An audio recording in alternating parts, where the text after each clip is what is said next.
Welcome inside Coca-Cola Park in Allentown, Pennsylvania. It's minor league baseball's #1 draw, and they're pulling out all the stunts for the AAA All-Star Game here in Allentown, the third largest city in the state of Pennsylvania. We have the International League All-Stars against the Pacific Coast League All-Stars in the 23rd ILPCL All-Star Game right here at Coca-Cola Park, and they expect a capacity of 10,000 people here for this Midsummer's Classic. Now, along with my partner, Mitch Williams, I'm Matt Province saying hello and welcome inside Coca-Cola Park here in the Lehigh Valley. And Mitch, you know, anytime you're a player, no matter what the level, whether you're in the majors or the minor leagues, to be here and be part of all the excitement of being the best in your league, that's got to be an honor. It absolutely is. And you hear a lot of guys say they would much rather have the 3 days off. I consider those guys liars. I know throughout my career I had the opportunity to pitch in one All-Star game back in 1989. I could not have been more excited, more honored. It is something you always want to be considered one of the best at your position. And in this situation, these guys at AAA have the chance to go out here and open some eyes for some scouts that may be in the stands and teams that are looking to add on in the second half. So it ought to be an honor, and they ought to try and put their best foot forward here. And here at the highest level of minor league baseball, you get such a good mix. You have the promising prospects, but also the valuable veterans. One of them, Jonathan Al Baladejo of Scranton Wilkes-Barre, he hopes to be a part of the New York Yankees bullpen at some point during the 2010 summer. Well, when you look at this guy, he's been absolutely incredible for Scranton Wilkes-Barre this year. He's 29 out of 30 in save opportunity. He's got a 1.01 ERA with a 2-1 record. With the struggles that Jabba Chamberlain has gone through in New York, it would not surprise me at all to see Jonathan up in New York to help out that bullpen and get the ball into the hand of the best closer in the history of the game, in my book, in Mariano Rivera. Now, a guy who'd like to be catching closers up in Toronto, north of the border, is one of the most exciting prospects in all of baseball, a 24-year-old for the Toronto Blue Jays by the name of J.P. Arencibia. Well, this guy's the real deal. He was a first-round pick of the Toronto Blue Jays back in 2007. He's got 25 home runs right now. He's hitting .319. For a catcher to hit 25 home runs at that position, he is the real deal. So he's in a logjam right now because John Buck was an all-star for the Toronto Blue Jays. But for my money, J.C. Arencibia is the guy to watch in this AAA All-Star game. Well, there'll be several more that we'll talk about all night long, but we are very close to getting the first pitch. We'll take a break, and when we get back, it'll be the starting lineups in the first pitch of the AAA All-Star game here on MLB Network.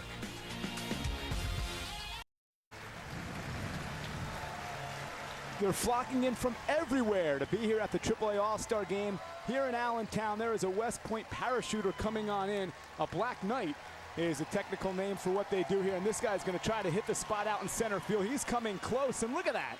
Bullseye from the U.S. Army. What a way to start with the pageantry of an All-Star game on what's turned out to be a gorgeous night here in the Lehigh Valley, but that was pretty neat, Mitch. Yeah, he landed closer than a lot of my fastballs I threw in my career, so that was pretty impressive, especially the way the wind is blowing out here tonight. Well, speaking of the weather, who'd have thought early on today it was raining, it was gray, it was not looking pretty good, but things have greatly cleared up. Look at the blue sky overhead here in eastern Pennsylvania. Your weather conditions 77 degrees, partly cloudy, 5 miles per hour the wind, so not much of a factor tonight, but a comfortable July night when normally it could be very sticky here in Allentown, Pennsylvania. Let's get a look at the Pacific Coast League lineup. Remember, the PCL is the visiting team here as we play in the home of the Lehigh Valley Iron Pigs. And looking down, we'll start off with the leadoff man, second baseman Brock Bond. Then batting second, it'll be the third baseman Jared Hoffpower. Alex Gordon, a name many of you know because of his time with the Kansas City Royals. He bats third, plays in the DH role. And then the guy we focused on in the open, J.P. Arencibia, is the cleanup hitter. Former Baltimore Oriole Jay Gibbons bats fifth. He's followed by a Rockies prospect, Matt Miller. Mark Trumbo, many think could be the next replacement to Kendry Morales. He's batting seventh.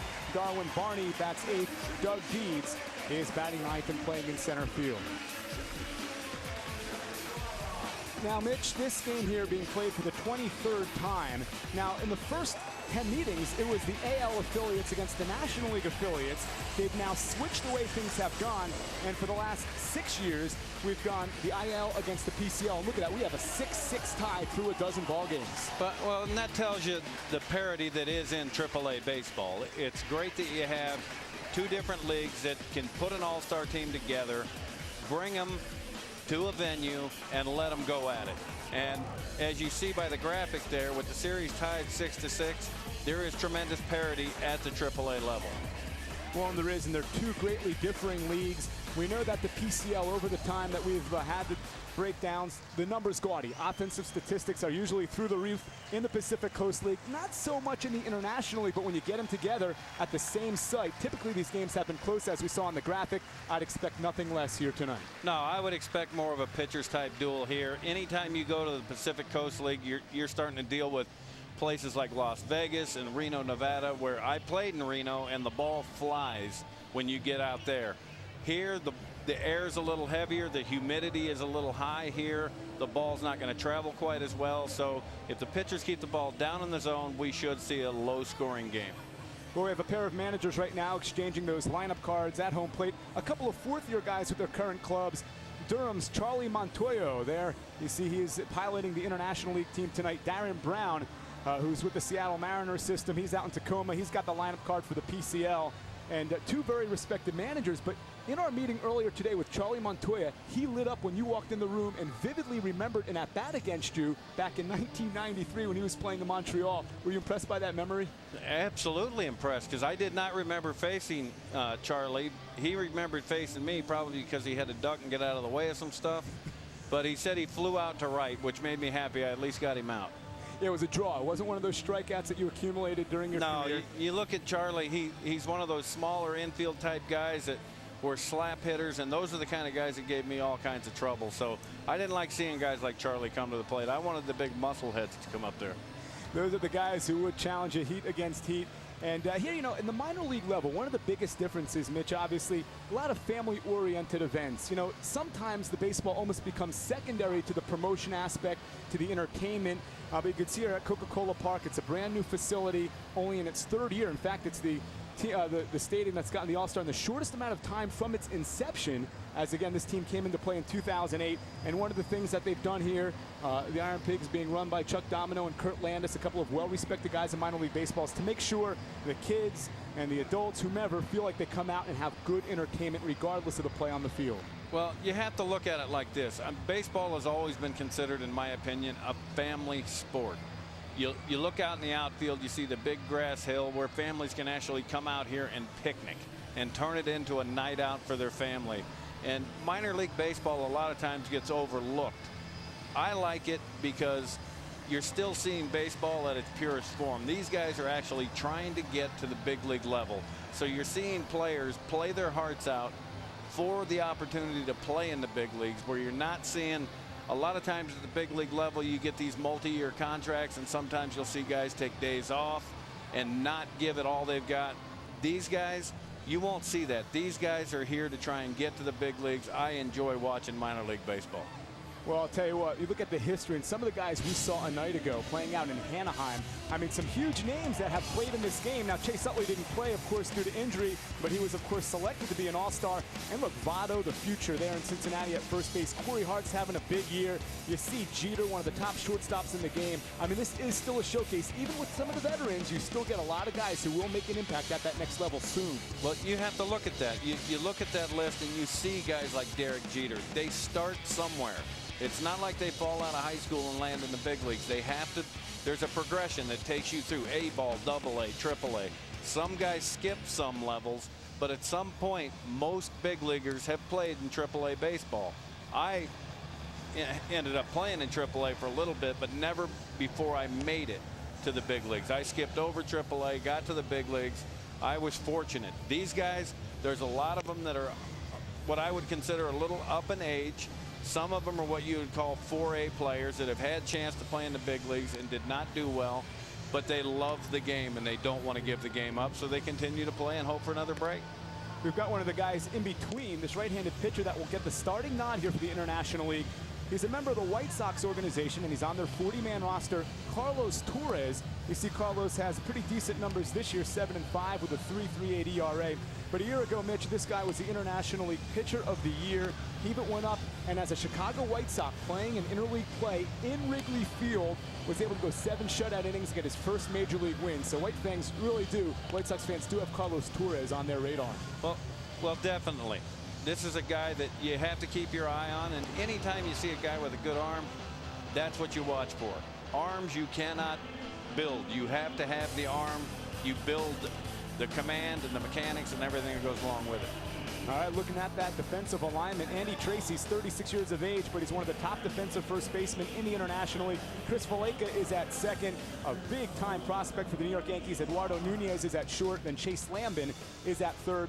Outfield left to right, a guy who comes from New Jersey, just about an hour and 20 minutes away, Jeff Frazier from Toms River. You have Bubba Bell of Pawtucket. He's a Red Sox farmhand in center. Dustin Martin is in right, and Eric Kratz, who's an up-and-comer for the Pittsburgh Pirates, the backstop tonight for the right-handed starter Carlos Torres. And you see the first batter of the game, Brock Bond, who's a switch hitter. He wastes no time. And there's Valaika. One pitch, one out. You got to love the tempo early on of this baseball game, Mitch. Absolutely. You come into this game, you're not going to come in here to walk. You're coming in here to swing the bat. Torres, if you notice, is throwing from the set position. I am a big fan of that. For guys that have trouble repeating their mechanics, I like guys that will throw out of their set position even if there's no one on base. Basically, a windup is nothing but a stretch with a step added, and if you have trouble commanding your lower half, throw out of a set position, and that is what Torres is doing. He'll deal to Jared Hoffpauir, and the third baseman there takes a strike. You know, I was going to ask you about that too, because sometimes guys, you know, will flirt with it and dabble with it. But if you're a starting pitcher and you go long into games, does that affect it? And we'll see here if this ball is going to leave the yard. Bubba Bell seems to have the beat on it. Out number two. Two pitches there on Hoffpauir. Very good break on the ball by Bubba Bell right there. Torres got the ball up in the zone. Hoffpauir put a pretty good charge into it, but Bell got an extremely good jump on the ball. Let's see the jump here. Now remember, at Coca-Cola Park, balls hit to the left field and to left center field power alley really don't get out of here all that easily. And now all the guys who play in the PCL, maybe some of the easier ballparks to hit those long balls in, are not going to win too many challenges out there in left center field. No, and I think Hoffpauir thought he might have got that ball right there, but this is not the PCL. And Albuquerque, they say, is one of those asterisk parks, if you will. And here's Alex Gordon. His name should be familiar. I mean, this guy was a beast at Nebraska during his collegiate career. Only took 1 year in the minors to get up with Kansas City. And he was also in the home run derby that we had here a couple of nights ago. Well, and the thing is, Alex has changed positions. He was brought up as a third baseman. They've since moved him to left field. Tonight he's DHing. But he's done a very good job making the adjustment to left field. He has not struggled out there. Error-wise, he's made a couple of errors in the outfield, but that's to be expected. Left field is not an easy position to learn. And you see that on base percentage, where it is up there in the mid 400s, a guy that seems to have gotten a pretty good command of the strike zone early on in his professional career.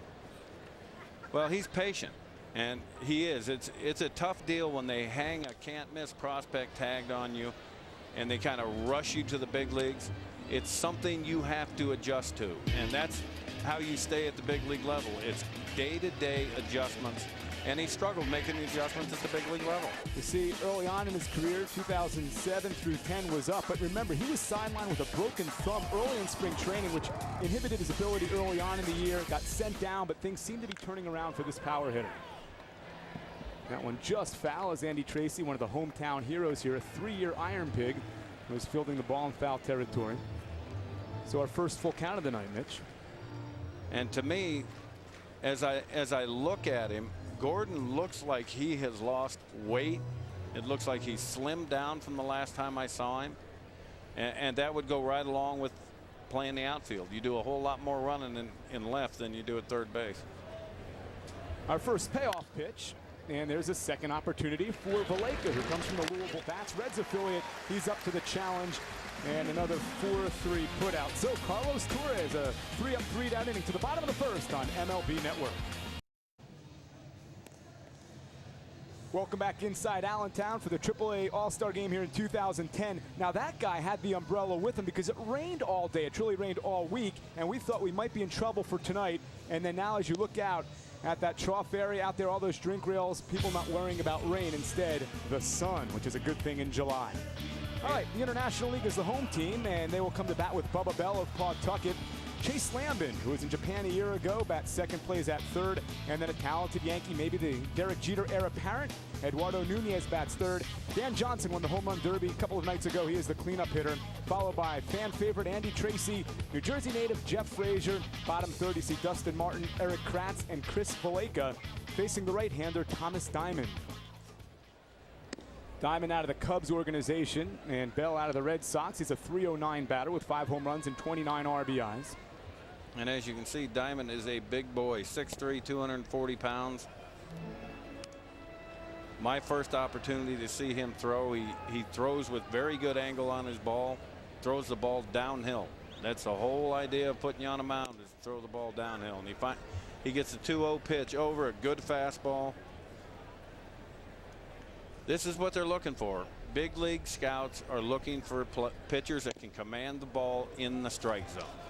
Now, Mitch, if you're wondering, you're watching on high definition back at your house and you're wondering, well, how do I know what team these guys are on? This is one of the first years ever in an all-star game you see the guys wearing league uniforms, but you see their affiliate patches on the chest there, on the sleeve there. Right now, Bubba Bell swinging through one of those diamond fastballs, and he might be a diamond in the rough for the Chicago Cubs. Good start to his night.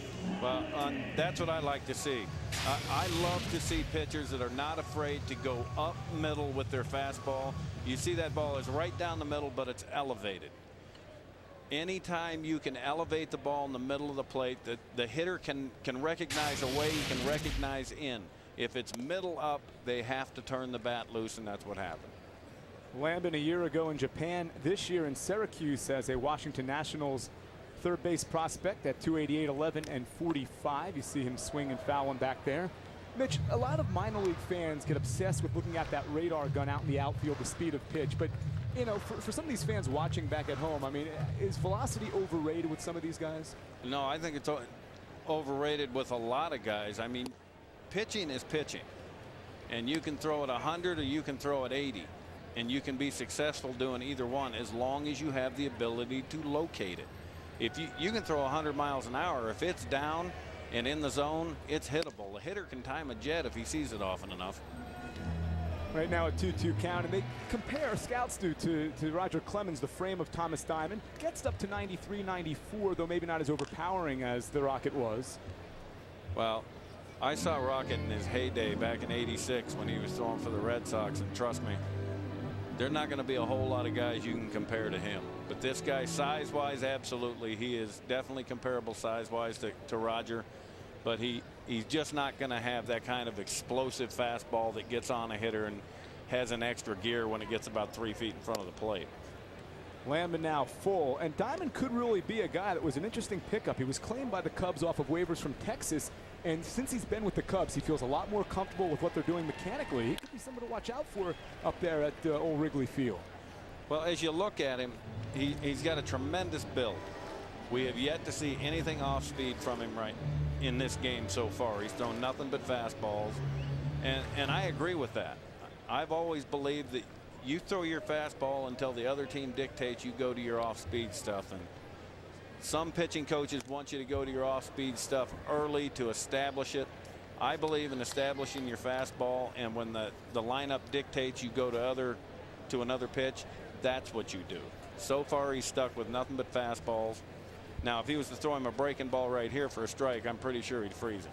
Well, on 3-2, this will be the 9th pitch of the sequence between Diamond and Lambin, and he draws the walk. Again with an elevated fastball. So our first base runner of the 2010 AAA All-Star Game, and let's get a replay here to see on 3-2. And this is exactly what I'm talking about. The hitter can recognize a way. See, that ball's up. If that ball's up in the middle, it's going to entice that hitter to swing. You know, watching that replay, Mitch, the backside replay, you can see where the Clemens comparison, just the mechanics go. The leg kick and the way he follows through off the pitch, to me, a little reminiscent. There's a little bit of similarity. Now here's Nunez, and this kid pops one up here. Should get out of play. Now, reports and rumors, you never know what you're going to get. But before we get to a point here, let's watch from the set position for the first time, Thomas Diamond. And you see, one thing he does really well is he gets his head down through the glove. I'm a big believer in you follow your head. If I grab you by the nose and run around the field, the rest of your body's coming with me. So I believe in getting your head going towards the catcher and finishing down through. Very good job of it right there. Now Diamond ahead 0-2 to a guy hitting 305. Youngster, just 22 years of age, first year here at the AAA level for a full season with Scranton Wilkes-Barre. And he may have been the guy, had the Yankees been willing to part with him as well, then maybe Cliff Lee wearing pinstripes. Maybe. This right here, we're going to look at. It was 2 pitches ago. You see, he stays behind his head. That is a very good thing to get in the habit of doing if you're a pitcher. And there's a double play ball. That is tailor-made, isn't it? You see, doesn't Barney get much easier than that. able to go 6 unassisted, and we have no score. We're 1 inning in the books here with the 2010 AAA All-Star Game on Major League Baseball Network. Welcome back to Allentown, Pennsylvania. Matt Province along with Mitch Williams. We'll go to the 2nd inning here, and we'll see 4, 5, 6 for the Pacific Coast League All-Stars. Our 23rd PCL IL bash here between the two clubs at the Midsummer's Classic, and Carlos Torres out there for a 2nd inning of work. And he's got his work cut out for him right here. Aaron Sevilla, he's got 26 doubles to go along with those 25 home runs. This guy is a real deal hitter. Torres is going to have to work. He doesn't just lead minor league baseball in home runs, all of pro baseball, including the majors, with 25 home runs, 1 more than Jose Bautista up in Toronto, having a fabulous year. And he's hitting .319 to go along with that. So a very good year for the talented Toronto catching prospect. And right here, they're going to try it. Well, the catcher wanted to elevate a fastball here. Torres shook him off. He stayed away and made 2 really good pitches on the outer third of the plate to start him. And he did go up. Well, on that foul ball, you see there he is, J.P. Arancibia, with 3 more than Brad Eldred called up when Todd Helton went on the disabled list for the Colorado Rockies. We'll see Mark Trumbo a little later. He has 20 for Salt Lake. Well, there's a beautiful breaking ball by Torres to get Arancibia. That right there is a perfect 0-2 pitch.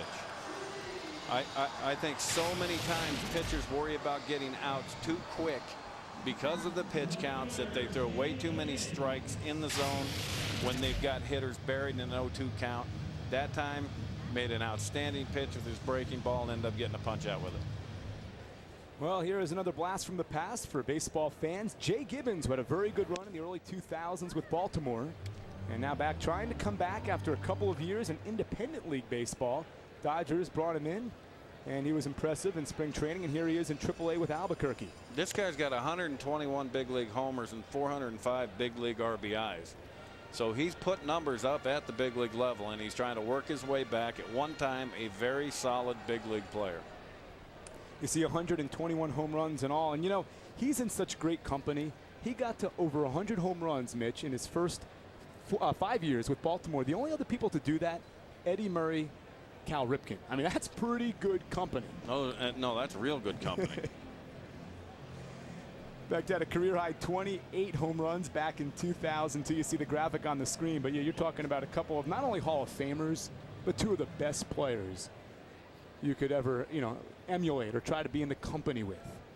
Well, as you look at him and you see guys that go to independent balls or a ground ball to second base, but guys that are willing to go to independent baseball to keep their baseball career alive. I managed in independent baseball, and there is nothing glamorous about it whatsoever.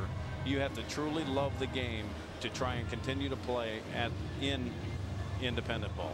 Yeah, I find that interesting because sometimes at the AAA level, guys will kind of complain about their play, kind of landlocked by maybe good players in the major leagues, and you know, without the opportunity to go up to the bigs. But it could be worse. It could be independent league ball. That's right. And I've seen kids that came into independent baseball that had unbelievable ability and just could not put it all together, and organizations gave up on them. I enjoyed it because I had the opportunity to work with some pitchers, work on them mechanically, and get them signed back with affiliated ball, and it's very, very gratifying when you can do that. I was going to say, is that kind of your version of a AAA manager telling a guy, hey, you're going to the big leagues? Oh, there's no question. There's nothing you like better than having good news for a ball player. Here's Matt Miller, a Colorado Rockies farmhand, and there he just chops it up the middle. It's going to be an infield single. So after 5 up and 5 down for Carlos Torres, it's Matt Miller, a .331 batter, that has the first hit for the PCL. Speaking of hits, well, there he is, right atop the Pacific Coast League. You see Darwin Barney of the Cubs. He's going to be batting next. He's in the on-deck circle. And that's pretty much what Matt Miller does. He leads the league in hits, and he only has 18 extra base hits all year long. He's a singles hitter. He's aboard. Here's a power hitter, Trumbo, and a lot of people thought that he would come up immediately when Kendry Morales went down in the freak injury, but they decided to hold him back, go with some veterans, tread water, and let him develop a little bit more. But the number's very good. You see 20 home runs. Well, he's obviously a power hitter. He's got good size. And you see right here, he appears to be pretty patient at the plate. Is there an advantage too, Mitch? You have a guy, we talked about Carlos Torres being in a set position. Well, now there's a runner on base. If you're a full windup guy, and now you've got to go from the set, is that like a disadvantage compared to what Torres is going through because he's used to pitching this way? Well, I think so, yeah. I mean, the first time you end up, when you throw out of a windup and you're forced into your stretch for the first time, there can be an adjustment period. But Torres, obviously, there is no adjustment period because he's thrown out of the set position the whole time. Well, he walks Trumbo there. 4 straight pitches. Now he's got to gather himself and understand he's got 2 outs. He can't let that 2-out hit bother him. And that's the only thing you can see right there. He abbreviates his delivery a little bit and doesn't get fully to his backside. And anytime you do that, there's 1 of 2 things are going to happen. You're going to muscle ball and jerk it down, or you're going to rush and leave it up. He needs to get back to his backside. We talked about Darwin Barney, and all of a sudden he's able to drop one in there, a liner through the box. Bubba Bell will not come home with it. Matt Miller will score with 2 outs, and a big clutch single by Darwin Barney. They write theories about things like that, don't they? Darwin Barney gets the base hit, and it's 1-0 PCL. And that's a good piece of hit. And he knows that the hitter before him walked on 4 pitches, so he's going up there knowing that Torres wants to get ahead, and he jumped the first fastball he saw. Some evolution from a guy who wound up being a back-to-back NCAA champion with Oregon State back in 06 and 07. The Beavers. Hustle. Yep. No, it was their first national championship in any sport, and they won back-to-back baseball titles 06-07. And I played against the manager of that club's brothers in high school, the Casey brothers. They were from Newburgh, Oregon, and I actually played one of his younger brothers in the state championship back in 1982. Here is Doug Deeds, and he grounds one out there to Andy Tracy. And he'll go to the base, but a 2-out rally. And the key, the RBI single by Darwin Barney. It's 1-0 PCL to the bottom of the second on MLB Network. Welcome back to Allentown. We go to the bottom of the second inning along with Mitch Williams. This is Matt Province bringing you the 2010 AAA All-Star Game here, and a very special guest in the booth. We're very fortunate to have the president and CEO of the Philadelphia Phillies, David Montgomery, with us. First of all, welcome here inside our humble abode in Coca-Cola Park. Well, thank you very much, Matt. Good to be with you. Mitch, always good to see you. Oh, it's always my pleasure, David, and I hope you don't have to change your mind because we'll have to go outside and do it. It's not real spacious in here. It's a little tight in here, but that's all right. That's all right. It's a beautiful ballpark. Gorgeous ballpark. Dan Johnson won the home run derby a couple of nights ago, playing from the Durham Bulls, has 24 home runs and 80 RBIs. But, you know, I know the Phillies at times this season have looked into relief pitching. What about bringing back Mitch Williams? Well, they already have people that are struggling. I was going to say we thought about it briefly. Passing thought. Yeah, absolutely. Now, you know, Mitch is certainly a major part of a different era and a significant part. That's for sure. Indeed. You guys have a great era going on right there, right now, and it's got to be fun for you, David, just to be a part of it, to be able to see that team take the field on a nightly basis and know that you're putting a championship caliber team on the field every night. Well, it's been a great couple of years, Mitch, no question. And above everything else, we've just enjoyed tremendous fan support. And that's something we have in common with up here in Lehigh Valley, Matt, as you know. I mean, the attendance here has just been phenomenal. There's some real passion for baseball up in this area. See the standings here. You guys just swept Cincinnati, and you've been, you know, in worse plights, you know, in the last couple of years. I think back to 2007, of course. But You've been in the news a lot and hopefully about to get hot again. Is that the feeling around the clubhouse? Yeah, I think everybody, particularly to win the last 4 against a very, very good Reds team, clearly that really set us up going into the break. And we'll get a little healthier as time goes on, and we'll see whether or not that makes a difference. I think we should probably pick up Chad Durbin when we get back in playing, and then sometime within the next couple of games, Polanco will be back with us. So. And here's a guy that has one of your rings from 2008, a World Series ring, as well as one from a year ago as National League champions. He's been a part of some of the guys that have come up from the Lehigh Valley, which is only about an hour, 10 minutes away from Philadelphia, to help the team. But there have been several this year. No question. We've depended upon this club a good bit to fill in. But Andy's one of the great citizens and representatives of our game. There's no question. As you know, Matt, he's very, very popular up here, and deservedly so, because he's not only a solid player, but he's just a good person. See if that one will dunk in. It will not, as Deeds is there. So there's the first out, and Johnson scampers back. But to finish the thought on Tracy, I mean, here's a guy that is 36, but he's not slowing down, hitting 370 in the last month and a half. And, you know, I always say, Andy, you're going to make a great coach one day, but he's not done yet playing. Well, I think that's absolutely true, both statements. He still wants to play. He still enjoys playing. And, you know, he has helped us in September a couple of times already. And at the same time, his future probably, if he's willing to stay in the game, is bright as an on-field person, no question. You know, David, as you look going forward, you do have the injury problems there in Philadelphia. You've got the trade deadline coming up the end of July. Do you see the Phillies doing anything in the trade market, or you just want to get the club healthy and get them back to where they are? And do you think that's enough to repeat in the East? Well, I think the way the Braves are playing, you know, they're a very solid club, so you never have enough, Mitch. That's always the case. But I think in our situation this year, that's well struck. It's got a chance, and it's caught at the wall. That's a great play right there. And I tell you, Jeff Frazier from Toms River, New Jersey, has a large contingent here, and he very nearly went out to the deepest part of the ballpark, and Deeds a good job fighting wind. Let's get a look at this again.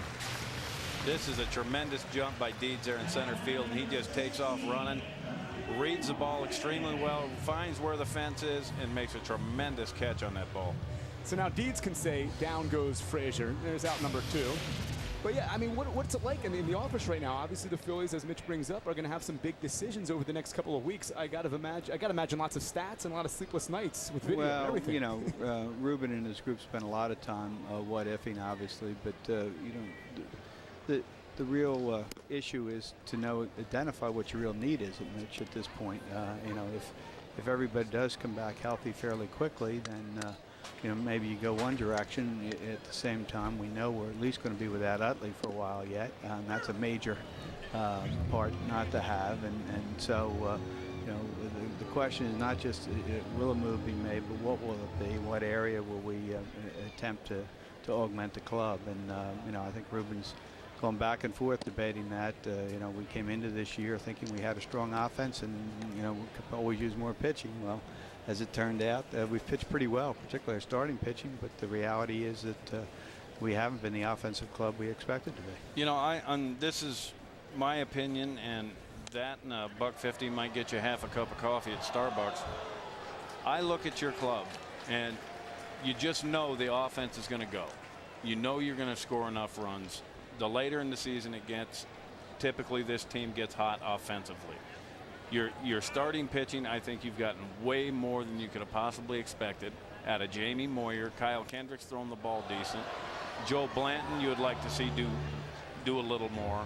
But at the bullpen, when you look at the bullpen, the toughest spot to get help, I think, is in a bullpen, because people that have tremendous bullpens are not willing to part with it. Well, I think you're right. The other thing, of course, we just recently got Ryan Madsen back with us. Huge. So that's going to change the club. We should probably work on this game though right here. David, thank you so much. Again, David Montgomery, the president and CEO of the Philadelphia Phillies National League champions. We're to the third, 1-0 here on MLB Network. Thanks, Matt. After the game tonight, Bob Costas sits down with Commissioner Bud Selig for their annual State of the Game chat. Don't miss this special edition of Studio 42 with Bob Costas coming up right after the game here on MLB Network. Well, our first pitching change, a guy who is in the Indians organization, Josh Tomlin, comes in for the top of the order. We have a 1-0 Pacific Coast League lead as we are in the third inning. Bond grounded out his first time up. He gets even there. Tomlin gets even in the count with a fastball on the outer third of the plate, moving it to 1-1. As you see there, 18 games, 8-3. Very good ERA at 2.58. And he's going to need to call a tow truck because he hit that right off his toe. You know, we talked about in the open some of the guys who are either veterans or these great prospects. Some guys are in between. Tomlin's only 25 years of age. And beginning of the year, Mitch, this guy was not even in the starting rotation. They kind of liked what he had, but he wasn't one of those guys that they put the priority on to be a fifth-day starter at the AAA level. And you could see what he's done now when given the opportunity, and they love him now. The coaching staff in Columbus does. It's Josh Tomlin. Well, you look at him, he's kind of slight. He's 6'1", only 175 pounds, what we would call wiry. And normally you're looking for extreme velocity from guys like this, and it doesn't look to me like he possesses a overpowering fastball, so he's a guy that's going to have to locate and mix his pitches. I think one of the most frustrating things about baseball for pitchers at that level, guys who don't have dynamite stuff but just put up good numbers, they feel like they're kind of caught because they're not going to get up. They're not the big prospects with the big arm, but some of them are very good pitchers with what they have. Well, that's most definitely true. I mean, scouts go to games, they bring their radar guns, and that's what they're looking for. They're looking at big arms because that's a tremendous pitch right there that he did not get called to run the count to 2-2. As you look at this is kind of this swing back pitch that he threw at the hitter's front hip, and I think that he got the plate. The umpire obviously didn't. Well, it might not matter here because Tomlin was shaken, not stirred, and Bond pops out to center field, again testing the wrong part of the ballpark, and 1 out for Josh Tomlin.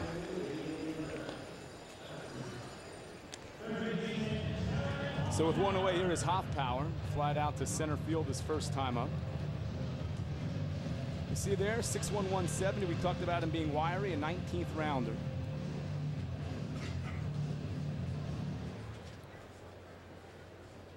Now, Hoffpauir has a cousin who's been up and down in the big leagues, Micah Hoffpauir. They are related, but distant cousins. Now, see, that's a very good breaking ball right there. It's not big. It's just more like a cutter. But when you can cut it and locate it, you can have a lot of success. Again, right there, he's living on the outer half of that plate. This is 2 pitches ago on the pitch here. Tremendous location on that pitch there. A changeup down. That one got up just enough for the base hit for Hoffpauir. And this speaks to my point of pitchers worrying about their pitch count. They beat this pitch count into pitchers' heads so much. When I signed, and I was 17 years old, I had a pitching coach named Jimmy Johnson. He was a big old Lubbock, Texas musclehead guy, and if we gave up a hit 0-2, he took our money. So needless to say, I fired stuff off the backstop 0-2 to make sure they couldn't get a bat on it. But with the pitch count, pitchers are so concerned with the pitch count, they want to put guys away early instead of making pitches to set up a pitch. Well, now a little bit of trouble. You work into the heart of the lineup, and here's the Kansas City slugger, Alex Gordon. Boy, you couldn't have had a better college career than this guy. I mean, he was everything. Won the Golden Spikes Award, the Dick Hauser Award. And the only guy who beat him out, Matt Leinart, won the ESPY for the Male College Athlete of the Year. And let's see, Leinart had some pretty good years at USC. Yeah, but Leinart was from LA. He was one of the pretty people. Nebraska isn't considered vogue. Well, I'll tell you what is never vogue. I mean, the forearms on this guy, Gordon. I mean, you want to talk about a guy that's got some big-time power. I mean, he started in 2006, was immediately in the big leagues, and had 47 home runs in his first 3 seasons. I mean, this guy is a truck. I mean, he's got that good natural power that they talk about. Well, this is where Tomlin needs to be patient and make a pitch. Still way too much of the plate in an 0-2 count. When a pitcher gets a hitter in an 0-2 count, to me, that tells me I got 4 pitches to get him to chase out of the strike zone. You've got until 2-2, and then you've evened the count. But until you get it to that point in the count, you got to see if you can get him to chase. There's a fly ball to left. Frazier coming in. And did he learn from his 0-2 mistake from a batter ago? Well, that's still, to me, I mean, had too much of the plate. It was up, which was better. But I would much rather see a ball buried in the dirt and see if you can get him to chase. Anytime a hitter's on the defensive, the pitcher's, he's got him at his mercy. And that's where he gets to see just how far he can stretch that strike zone. Well, here's our second look at Aaron Sibia. We talked about him in the open. Here's a guy that could be one of the biggest prospects in this game, a Toronto catcher. A little bit out in front of that one. Anytime your name is on a board right next to Alex Rodriguez, like his is at Westminster Christian, where they both went to high school down in southern Florida, you know you've got some ability, and those two hold that school's all-time home run lead. That's, again, we talk about great company. That's dynamite company. Tremendous company, and you'd think he'd be a little bigger guy. He's not that big of a man, but he definitely possesses some bat speed. Very, very good pitch there by Tomlin. He's got very good down movement. One of the things, too, that you look at with Aaron Sibia, who already right now 25 home runs, you see there, number 2 prospect according to Baseball America, is some early injuries he's trying to put behind. He's had a lot for a 24-year-old, and those catchers typically do get banged up. Very good pitch there. That ball's 6 inches off the plate. Well, it's the second time he's gone down. Good inning for Tomlin, and we're still 1-0 to the bottom of the 3rd here in the AAA All-Star game. Welcome back to Allentown. Here we are at the youngest venue ever to host the AAA All-Star game in just its 3rd season here at Coca-Cola Park, and the Iron Pigs home team in this game, so the International League is home. And this league has been around for quite some time. We've talked about that as well. And one of the reasons why it's been so successful over the years has been because of Randy Mobley, the International League president, a well-respected president. Randy, thanks for joining us on the telecast here tonight. My pleasure, Matt. Thanks for having me. What did you do to get the weather to clear up? It looked like rain, it looked like gray skies, and all of a sudden I see blue. Well, all is right with the world. I was just teasing with some of the guys down here in the dugout. It took us a few days to get to this point, but we're good to go now. I got to ask you, I mean, if it gets into a rain situation, or had it been in one, I mean, were you a little bit worried about what to do here? I mean, we have guys that have games tomorrow. Well, we do. We would have gone ahead and played tomorrow night, and they'd have just had to join their clubs a day late. But this is the 23rd one of these games, and knock on wood, so far we haven't had a postponement. So it looks like we're going to keep that streak alive. We'll see Kratz here. The new pitcher is Clayton Mortensen, a guy that was part of the Matt Holliday deal. And I got to ask you this. We used to have a different format for the AAA All-Star game where the AL players and the AL affiliates would play the NL affiliates regardless of league. But now we go IL PCL for the 13th consecutive year. What was behind that decision? You know, that change occurred back in 1998 once we went away from the 3 AAA league format. We used to have the Pacific Coast, the International League, and also the American Association. But once the American Association dissolved, we had just the 2 leagues, so it made sense for us to go strictly PCL versus IL.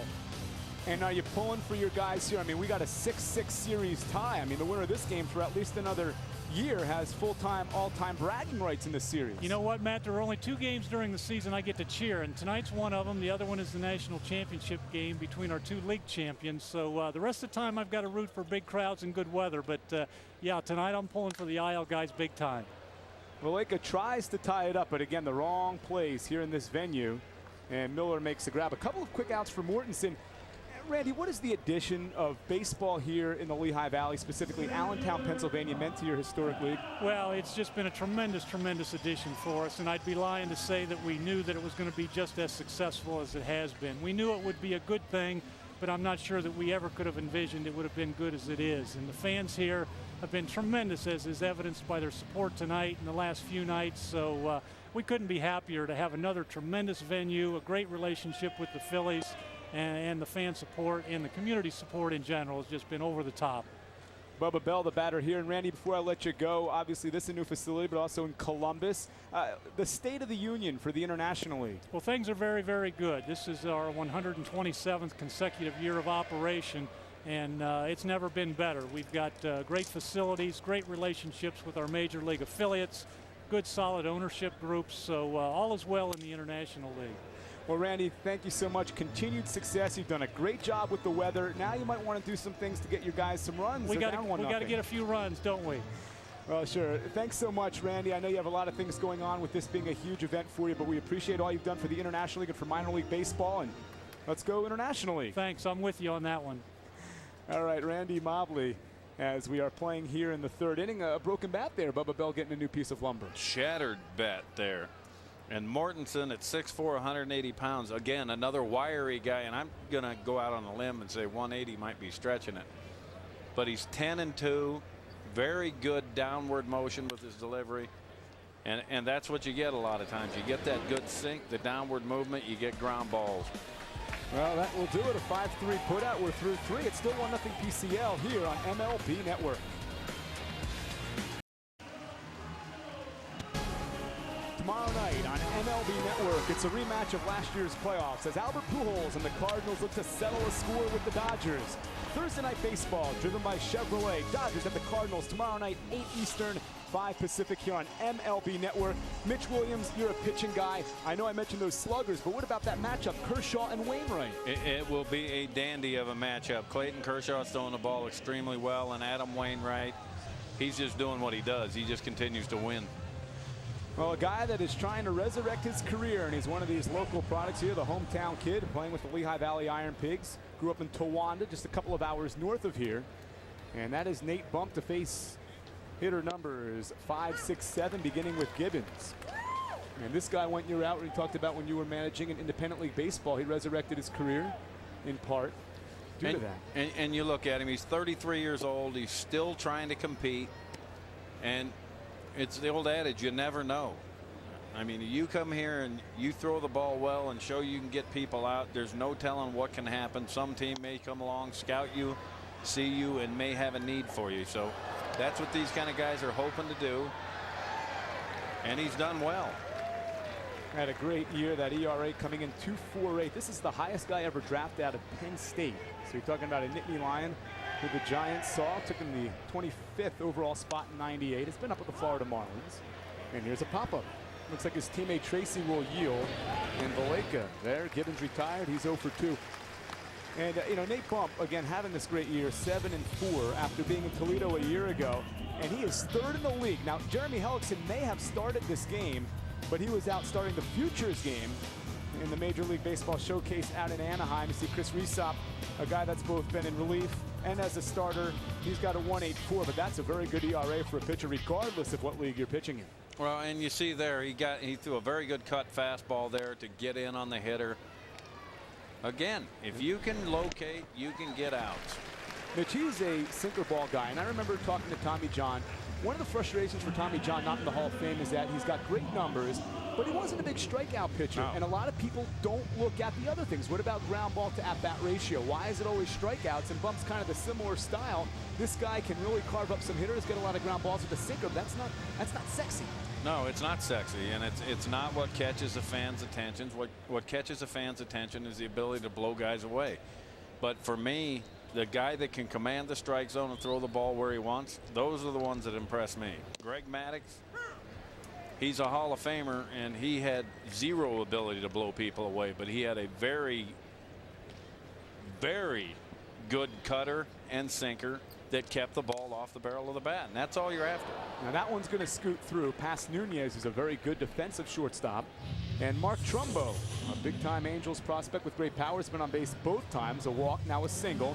And the only run of the game has come from this guy when Darwin Barney was able to single through the middle with 2 outs to bring in Matt Miller back in the 2nd inning. And this is what you get into with a pitch-to-contact pitcher. Sometimes contact finds holes, and that ball's not very far out of the reach of the shortstop, just far enough that it's a base hit. And now Bump needs to do exactly what he's been doing. Get ahead, force the hitter to hit his pitches. You know, it's a great story for Bump. I mean, this guy was out of baseball, Mitch. His wife goes into a tuxedo shop down in Florida, happens to run into a guy who runs a baseball academy by the name of Mike Keaty. And he goes, your husband is Bump. I watched him with the Florida Marlins, and I hated his pitching mechanics, hated his delivery. Anyway, they talked about it. He worked out with Mike Cady, and all of a sudden he's back in professional baseball knocking at the door at AAA. I mean, you never know where your life's going to take you, but a tuxedo store for your wife? Yeah, I wouldn't imagine getting into baseball via a tuxedo store, but There's the ground out. That wouldn't happen to us because we're not the guys that like to wear tuxedos all that often. if I'm in a tuxedo store, it's because I'm lost. We'll go into the bottom of the fourth, still 1-0. Welcome back here to Allentown, the site of the 2010 AAA All-Star Game here on MLB Network. Matt Providence. We have Mitch Williams, my partner to my right up here in the booth, and it's 1-0 PCL as we go into the bottom half of the fourth inning. We'll see a new pitcher on the mound, a guy by the name of Michael Kirkman, but another special guest on a special night for minor league baseball, especially here at the AAA level, and this will be the Pacific Coast League president, Branch Rickey. Branch, thanks for taking some time out here during your evening to come and talk with us. Hi, Matt. Thanks for having me on. This is a beautiful night for baseball. Well, I don't know what you guys did to make sure this game would get off without a hitch, but with all the travel plans that would have had to have been changed, it worked out really well. And speaking of which, I mean, you guys are a travel league. How tough is it to devise a schedule and get these guys from point A to point B in a league that spreads out from New Orleans up to Washington State? We use magic and sleight of hand. That's our answer. Well, then I feel like we International League should be very fortunate to be down just one if that's what we're dealing against here. Actually, we get great cooperations from our airlines, and we have enjoyed a lot of success in our travel. Here on the East Coast and in the part of the country where the International League is what we call AAA baseball, a little closer together, but a few new venues, including this here, Coca-Cola Park in Allentown. You guys have added Reno to the league. And talk about the state of the Pacific Coast League. Where do you guys see yourself right now, and then how pleased are you with the way attendance has been in some of your cities?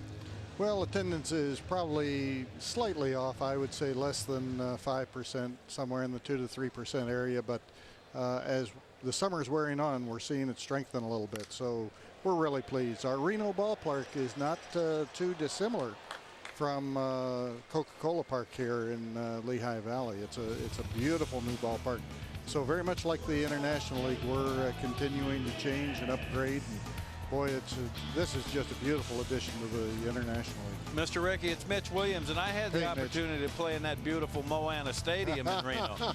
I can't believe you don't want to admit to that, Mitch. I can't believe y'all shut down Moana Stadium. Oh, you've got to get out here to see the new Reno ballpark. The Aces ballpark is just magnificent. I used to hit balls onto the swimming pool in right field in Moana. Boy, that brings back old memories, doesn't it? Yes, it does. So, this is a big game here tonight, Mitch. Yeah, it is.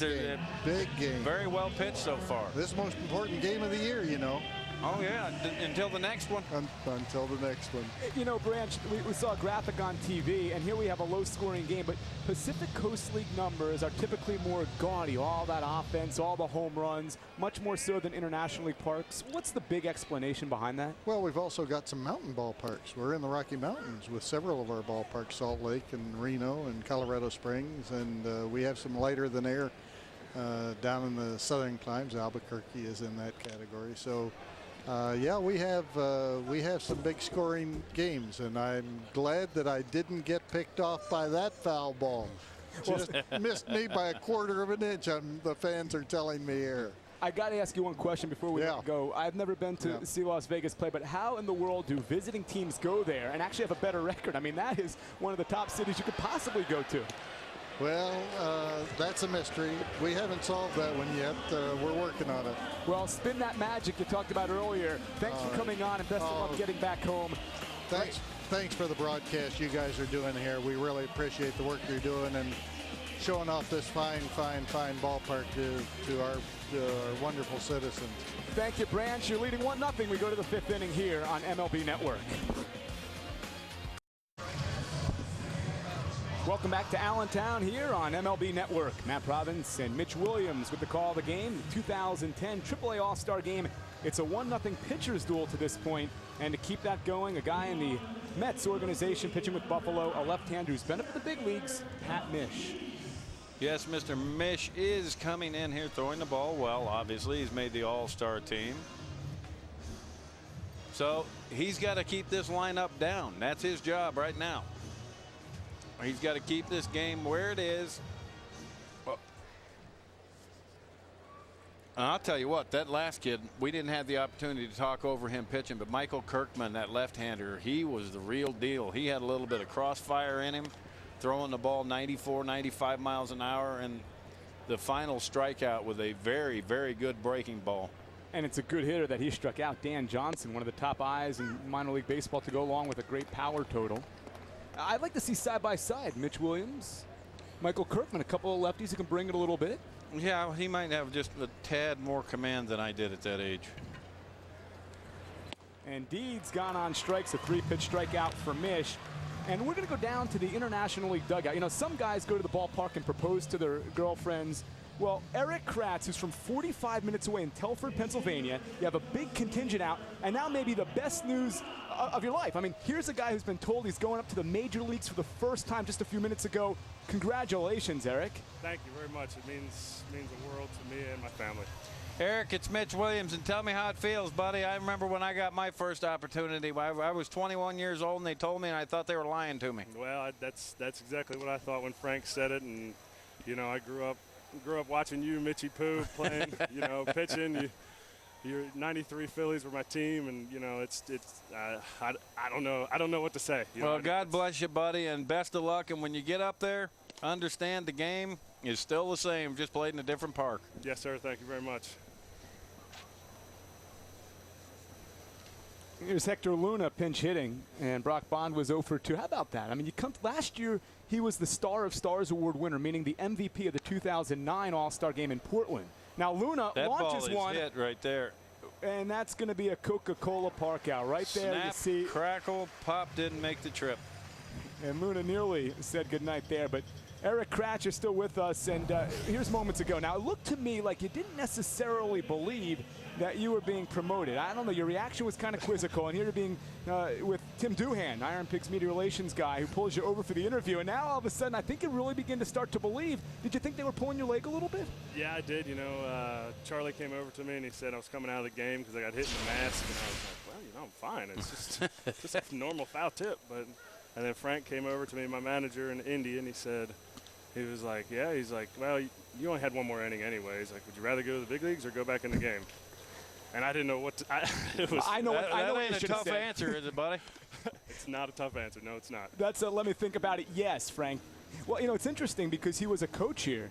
And had Kremblis not traveled, the manager of the Indianapolis Indians, then maybe you wouldn't have played, maybe you wouldn't have known tonight. But, I mean, on this spotlight, I bet you can't wait to get out there and tell your family. Is that next up for you? Yeah, it's definitely to tell my wife.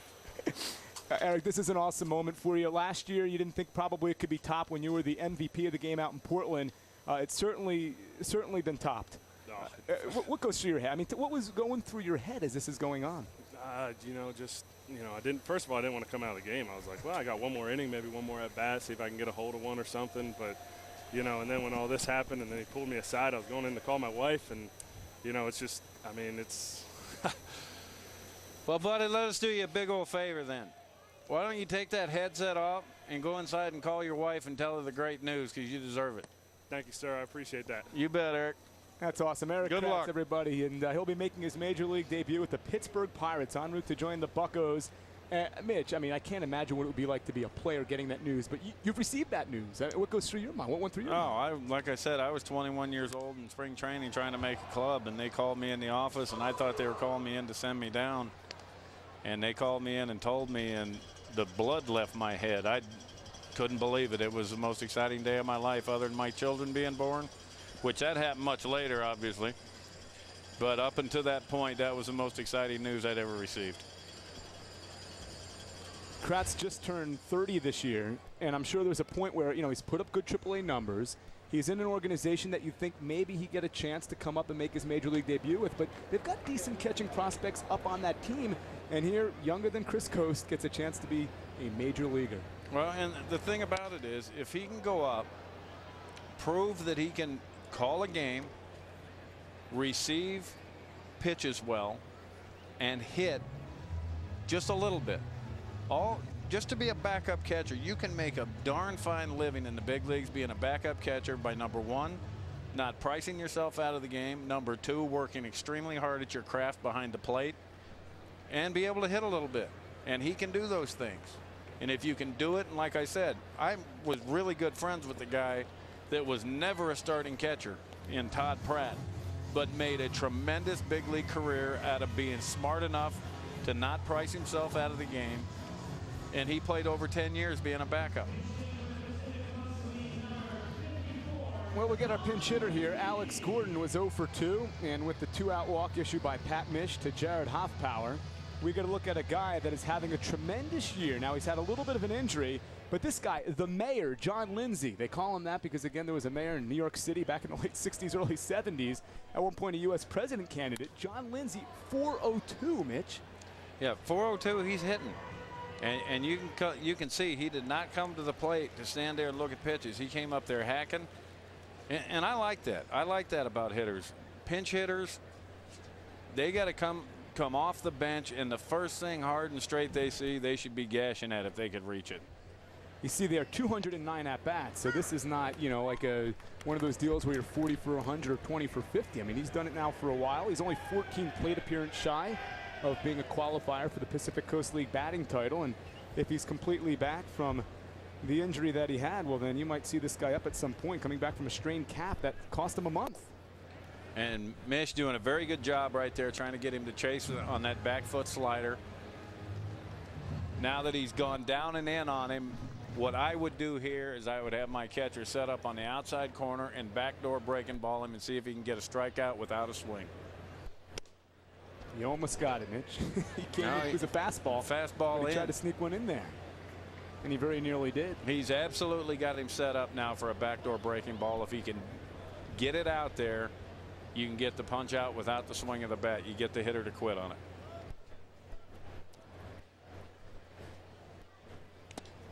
Change up. Now, Mitch, if you're not an overpowering guy, is that setup pitch more important than being a power guy? If you're a guy like Mish who has the breaking stuff and doesn't overpower you, or is it equal for a hard thrower as it would be a softer thrower? It's just as important for a hard thrower to set up and locate as it is for a soft thrower. I watch guys like Jamie Moyer, and you have to locate at 80 miles an hour just like you have to locate at 99 miles an hour. And he came breaking ball there in the dirt, and we'll have a 3-2 count. So the thing about Lindsay that shown me something is he has a pretty good idea what a strike is at the plate too. That helps out hitting 402. I can tell you that, to know the strike zone, and it's pitch recognition too. He recognizes pitches on the way to the plate. Another guy that had to come through independent league ball was with the New Jersey Jackals in 06. And a chopper foul, so Hoffpower will go back to first and be off again on the next payoff pitch. But it really turned out to be a great night. You know, again, we had 10,000 people here, which is capacity for this venue. And after rain all day, people are having a great time. And you feel good for the fans, Mitch, because they support this team, obviously, by the numbers. But they had to sit through rain for 4 hours for the home run derby on Monday night. Well, in the state of Pennsylvania, they love baseball, and they have their Phillies an hour and 10 minutes from here. There's a lot of Philadelphia fans. A lot of these fans make that trek down to Philadelphia to watch the Phillies play, and they get to see the guys here in Lehigh Valley before they get up to Philadelphia. They've had some great players come through here. And you really had all the elements working. The Phillies are hot right now. You get a great stadium. You get AAA baseball. And let's see if this one will get out again. Tracy will give chase, but it's a couple of rows back. And so really everything came together here in the Lehigh Valley. But people say, well, Allentown, it's a Billy Joel song. And they don't like that around here. But the thing of it is, this is a growing community. A lot of people from New York can come and get property and bigger houses and commute to New York City, about an hour 20 from New York City, an hour 10 from Philadelphia. So it makes sense there, and we know the Northeast fan is a very passionate fan. I mean, they boo Santa Claus.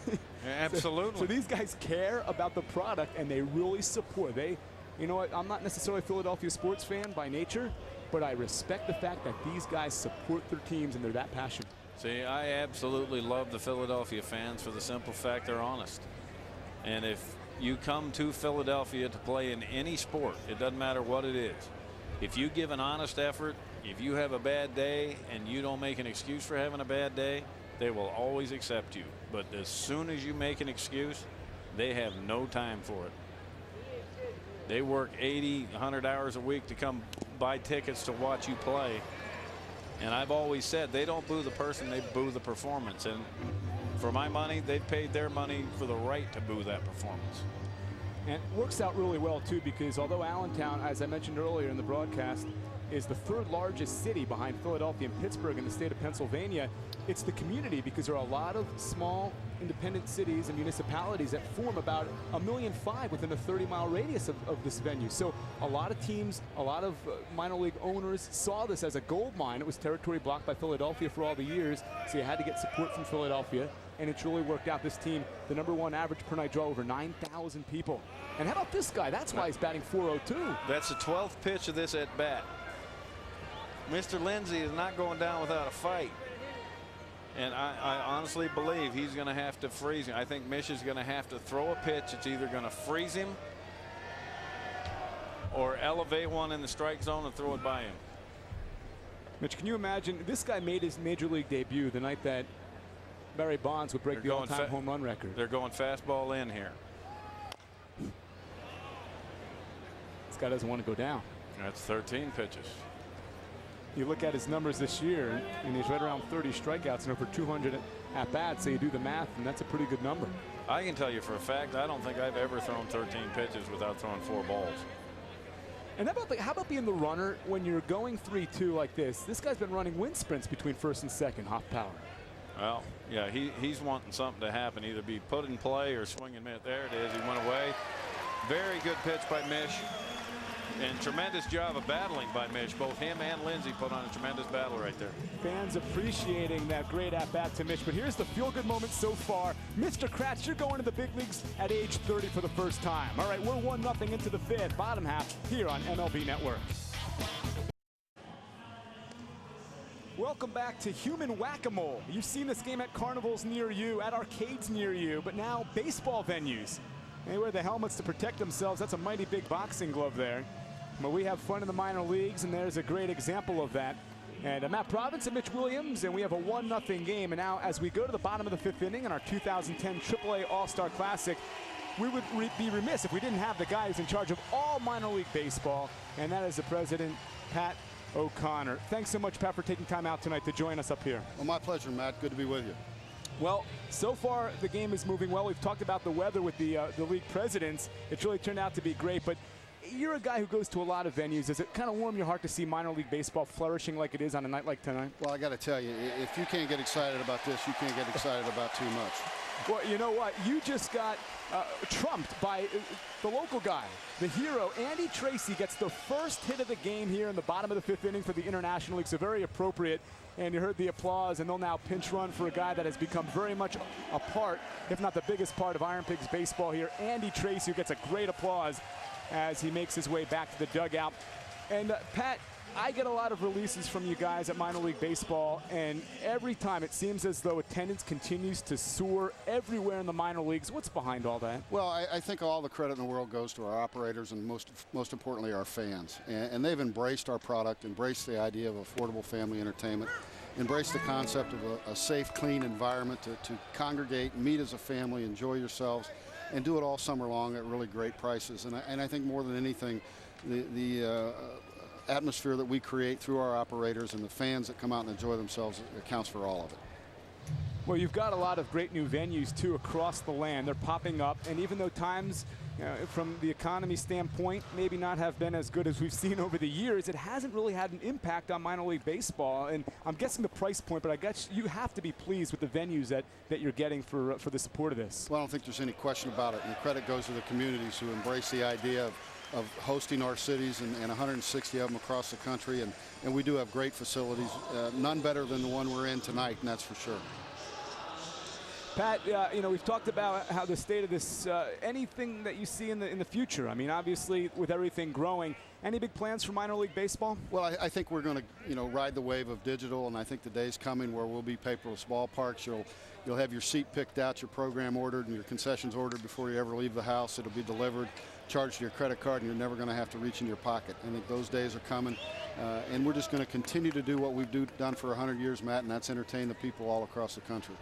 entertainment is a very big part, but obviously we have a lot of baseball purists. And for people who don't know a whole lot about minor league baseball, I mean, look at the guys that have come here through the AAA. We have a graphic on our screen with Andrew McCutchen, Adam Dunn, who's been unbelievable down the stretch here, Dan Herron.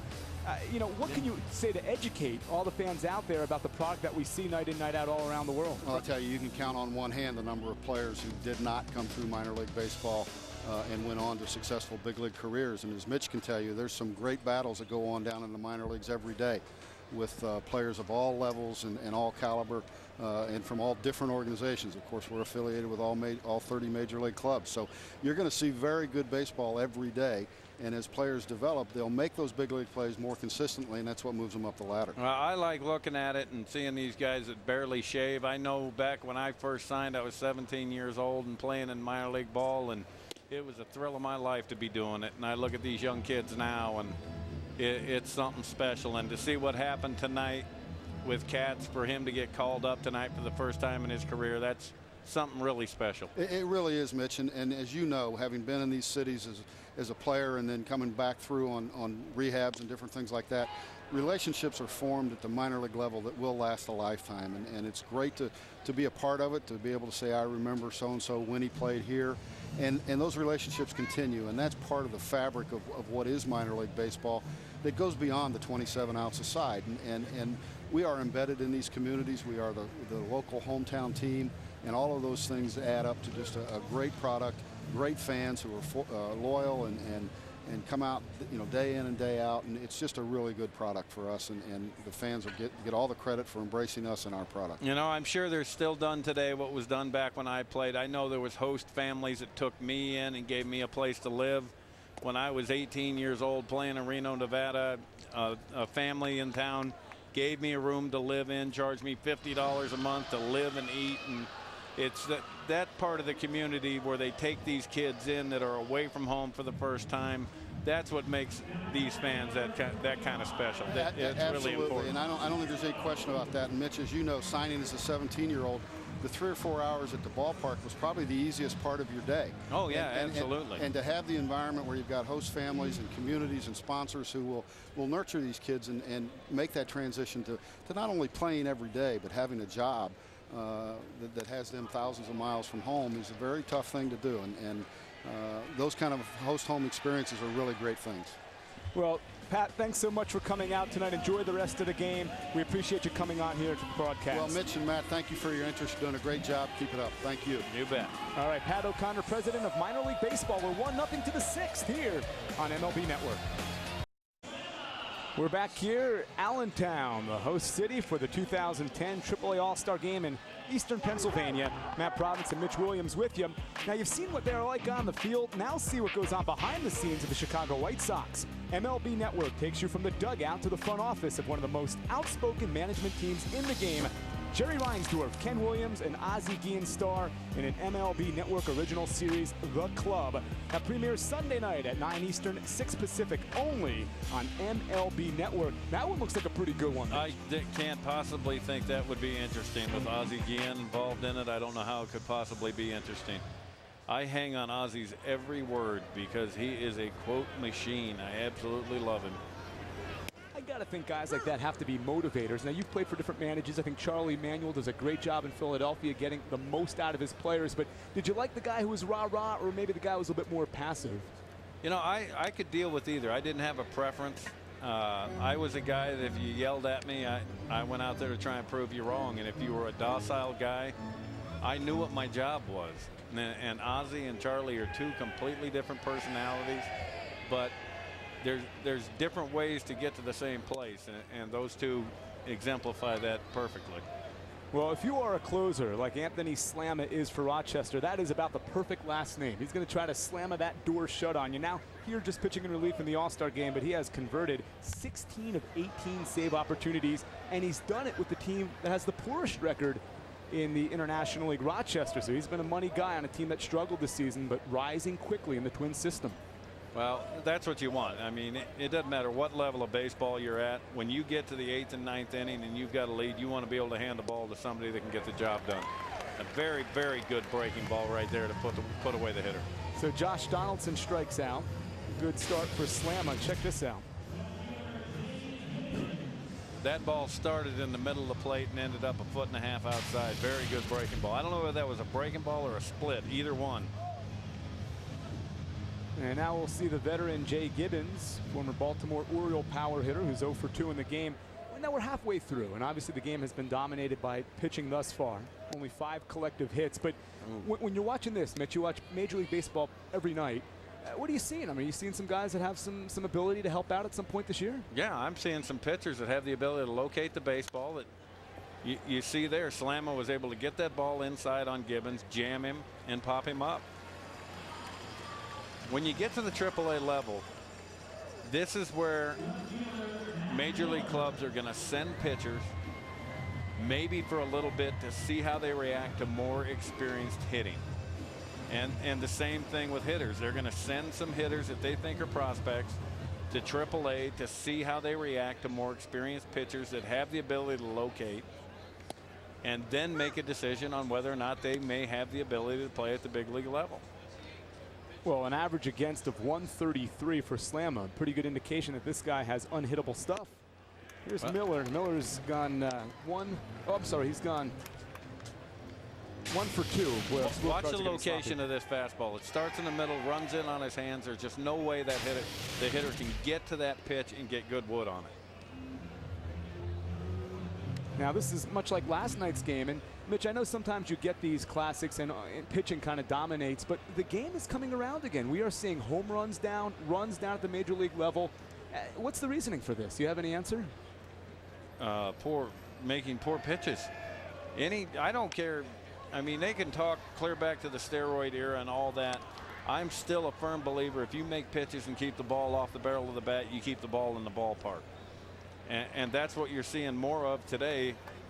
You're talking about this is a year of the pitcher. And to me, it's not. You look at the 2 perfect games and 2 no-hitters that have thrown in the big leagues this year. They're pitch to contact guys.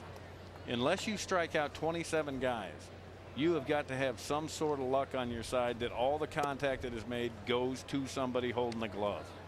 And you can go out the next start and make the exact same pitches, get the exact same ground balls, and have them 2 feet one way or the other in their base hits.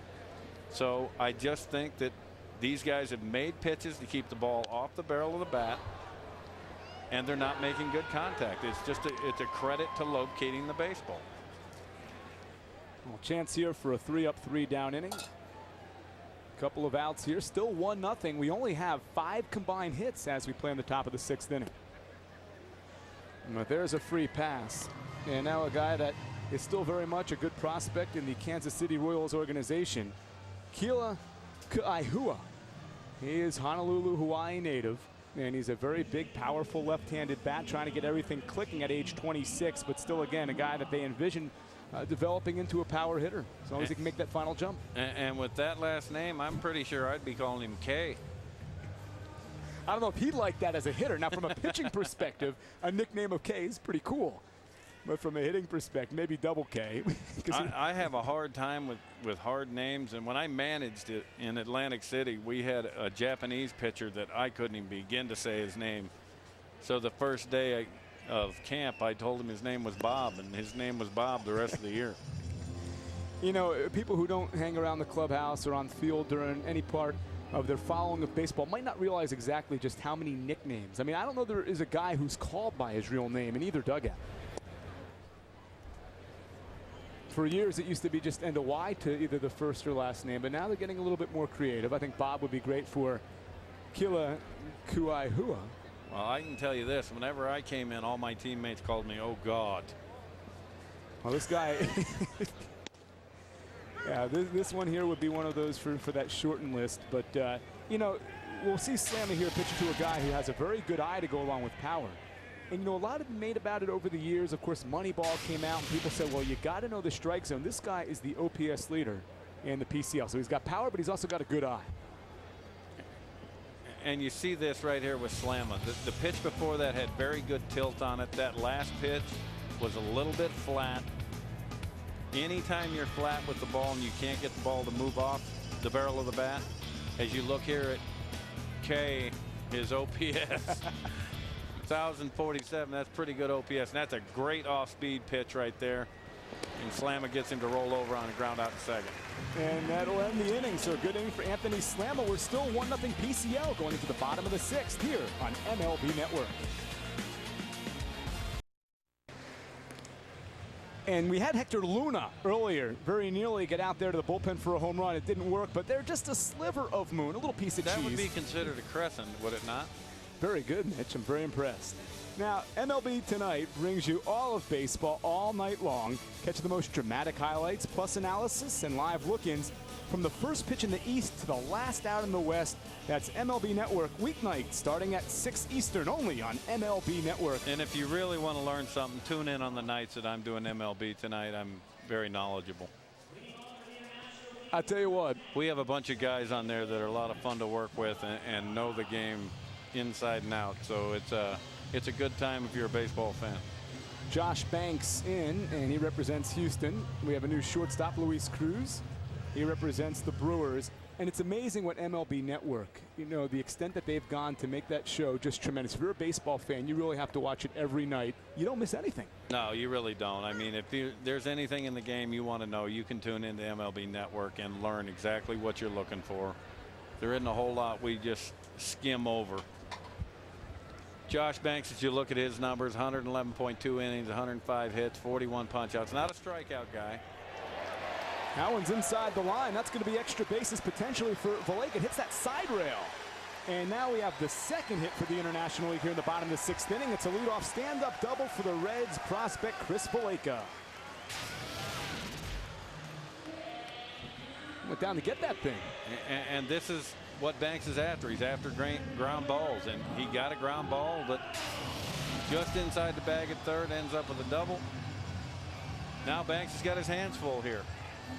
He's got a 1-0 lead, and he's got to keep that guy from advancing to third base with less than 2 outs. And of course the goal for the lefty Bell to try to get it to the right side and see if the Red Sox farmhand can do it. And how about the Red Sox? All the injuries, they have stayed afloat, but they've had these outfielders come out of nowhere. Darnell McDonald, a former first-rounder, has been very good for them in the outfield. Daniel Nava, kid we saw in Pawtucket earlier this year, have been very key pieces that they get from down here in AAA. Well, right now, Banks needs to go up in the strike zone. He needs a punch-out or a pop-up. He does not want the ball hit on the ground. Any ball hit on the ground, unless it's to the left side, is going to move that runner into scoring position with less than 2 outs. So if I'm the catcher, I'm going out and having a chat with him and talking to him about getting the ball up and on the outer third of the plate, and make him try and hit a fly ball to left field. Now he's worked ahead, but you're looking at a guy in Bubba Bell who's batting, who was an Eastern League All-Star in his past. Won a California League MVP in 07 with ridiculous numbers, hitting .370 with 22 home runs and 83 RBIs in under 100 games. And there it is. That's what we're after. Yep. That's a great job by Banks right there to keep the ball in the outer third and up in the zone. Well, let's break down this. I want the former pitcher, the former All-Star in 1989 to break down that. Look at that. That's exactly what he wanted. You have to assess your situation when you're on the mound. What don't I want this hitter to do? I do not want him to hit a ground ball on the right side. So I'm going to stay up in the zone, leave the ball on the outer third of the plate, and hope he does exactly what he just did and hits a fly ball to left field. Banks' name may sound familiar. Was up in the big leagues with Toronto. It's been up and down over the years. And now Lambden, who's been a terrific player, very versatile for the Syracuse Chiefs after coming over from a year in Japan. He's walked and flat out. And the situation doesn't change much here. So Lambden, he wants to do the same thing, and he did. First pitch, he went fastball away. And there's a strike. He was in Yokohama, which of course was the managing grounds of Bobby Valentine. Or I'm sorry, yeah, Chibalote was not in Yokohama. And now he's got him 0-2. This is where he wants to punch out. Now he's got to trust the fact that his catcher is going to block the ball and keep it in front of him and try and punch him out with a breaking ball down. Mitch, because he played overseas, we've talked about guys that have to go the route of independent league baseball, but some minor league baseball fans might not understand why overseas. You may be able to answer that. Well, there's some guys that want to try it. I mean, it's basically I want to see what it's like. Foul, but I think it's probably a great experience at some point. I mean, obviously you'd rather be a prospect with a team in affiliated baseball en route to the major leagues, but if your career's at a standstill, it could be a good learning ground, but also for culture. I mean, going overseas, he's learning all about living. Yeah, there's guys that have gone over. Cecil Fielder went over to Japan and came back and made a tremendous impact at the big league level after coming back from Japan. Charlie Manuel, the manager of the Phillies, same thing. Gets this one out there to right center field. Gibbons racing back, isn't going to catch it. So Lambin has come through. Malaika rounds third, he scores easily, and the game is tied on the RBI double by Chase Lambin of the Syracuse Chiefs. And that is exactly what Banks did not want to do, is leave that breaking ball up in the zone to where he can turn on it and lift it into right center. We've seen Lambin throughout the year be a good off-fields hitter. That pitch was up a little bit, but he got a good barrel on it. And the ball really scoots out well here in that right center field gap. If you're going to hit a long ball at Coca-Cola Park, you need to go there, and that ball carried well. And now a chance for a lead. They have a runner in scoring position in our first look at Elliot Johnson. So Eduardo Nunez of the Yanks was 0 for 2. And now you see the guy who's third in the league able to showcase his two-bag ability. Mitch, I noticed you writing down doubles on your scorecard. And this one's inside out. That's going to dunk in. And they are going to send home Lambin. We may have a play at the plate. The throw is up the line, but strong. Oh. And there's the lead. The home team has taken a 2-1 lead. I think the catcher had enough time there to secure that ball and come back and get Lambin at the plate. Yeah, we'll see on the replay. I agree with you. I don't think Donaldson realized just how much time he had. And the throw by Miller was pretty strong from left field. But again, the wrong side of the bag. Let's see, he's to the ball before the runner gets to third there. Yeah, but you notice he has enough time to secure that ball and get back and get Lambin at the plate. So it'll be ruled a single, and he goes to second on the throw. And so now you have Dan Johnson, Durham Bull, trying to knock in another bull after that RBI single. The go-ahead single by Elliott. I guess he can phone home tonight and talk about his RBI. International League moves ahead for the first time in the game. Fans getting a real big taste of Dan Johnson's power. And to win the home run derby here in the dramatic fashion after a 2-hour rain delay, rain all night, the way Dan Johnson won against the home guy, Andy Tracy, who had 10 home runs in the final. Dan Johnson had 9 home runs with 1 out to go, and everybody here rooting against him, except for his teammate, Elliot Johnson, who stands on second. That one's out there. That ball is smoked in the gap. And caught. What Run a beautiful down. racing Great catch. play. And they're going to double him off at second base. They sure do. Great catch on a great jump there. And the defense in the outfield has been spectacular tonight for the Pacific Coast League. There's Dan Johnson. Thought maybe he had an RBI. Pretty swing. He got good wood on it. But the great catch out there in center field brings us to the end of the inning. But the home team with 2 runs in the bottom of the 6th inning now in front in our AAA All-Star game on MLB Network. Welcome back to Allentown, where the home team now leading 2-1. But Friday, MLB Network is getting ready for a red-hot AL East matchup. Longoria, Crawford, and the Rays hit the Bronx to take on Cano. A-Rod and the Yankees. Rays, Yankees, Friday at 7 Eastern, 4 Pacific on MLB Network. Tigers have a hard thrower who got 1 chance in 1 game to make his major league debut earlier, and Jay Spoor is his name. Big boy and a hard thrower. Yeah, you see he's got 15 saves with kind of an elevated ERA at 4. Nice pick there by Timmons. And the Gwinnett Brave goes across the diamond, and a quick out there for Spoors. Earlier we were talking about the Red Sox and how they've stayed afloat, and we talk about the Yankees-Rays matchup coming in out of the All-Star break. Mitch, any idea on how you feel that AL East is going to shake out? Well, obviously the Yankees are the favorite right now. They're healthy. They continue to play great baseball. But I just have a hard time counting Boston out of it. And the Rays. There's 3 teams in that Eastern Division that are extremely strong baseball teams, pitching-wise and offensively. And if Boston manages to stay in it, with the health of their club and can stay close until they get their guys back, they're 5 games out right now. If they can stay within 7 games until they get Pedroia back, Euclid back, Veritek back, these guys, I still think Boston is going to be right there at the end of the year.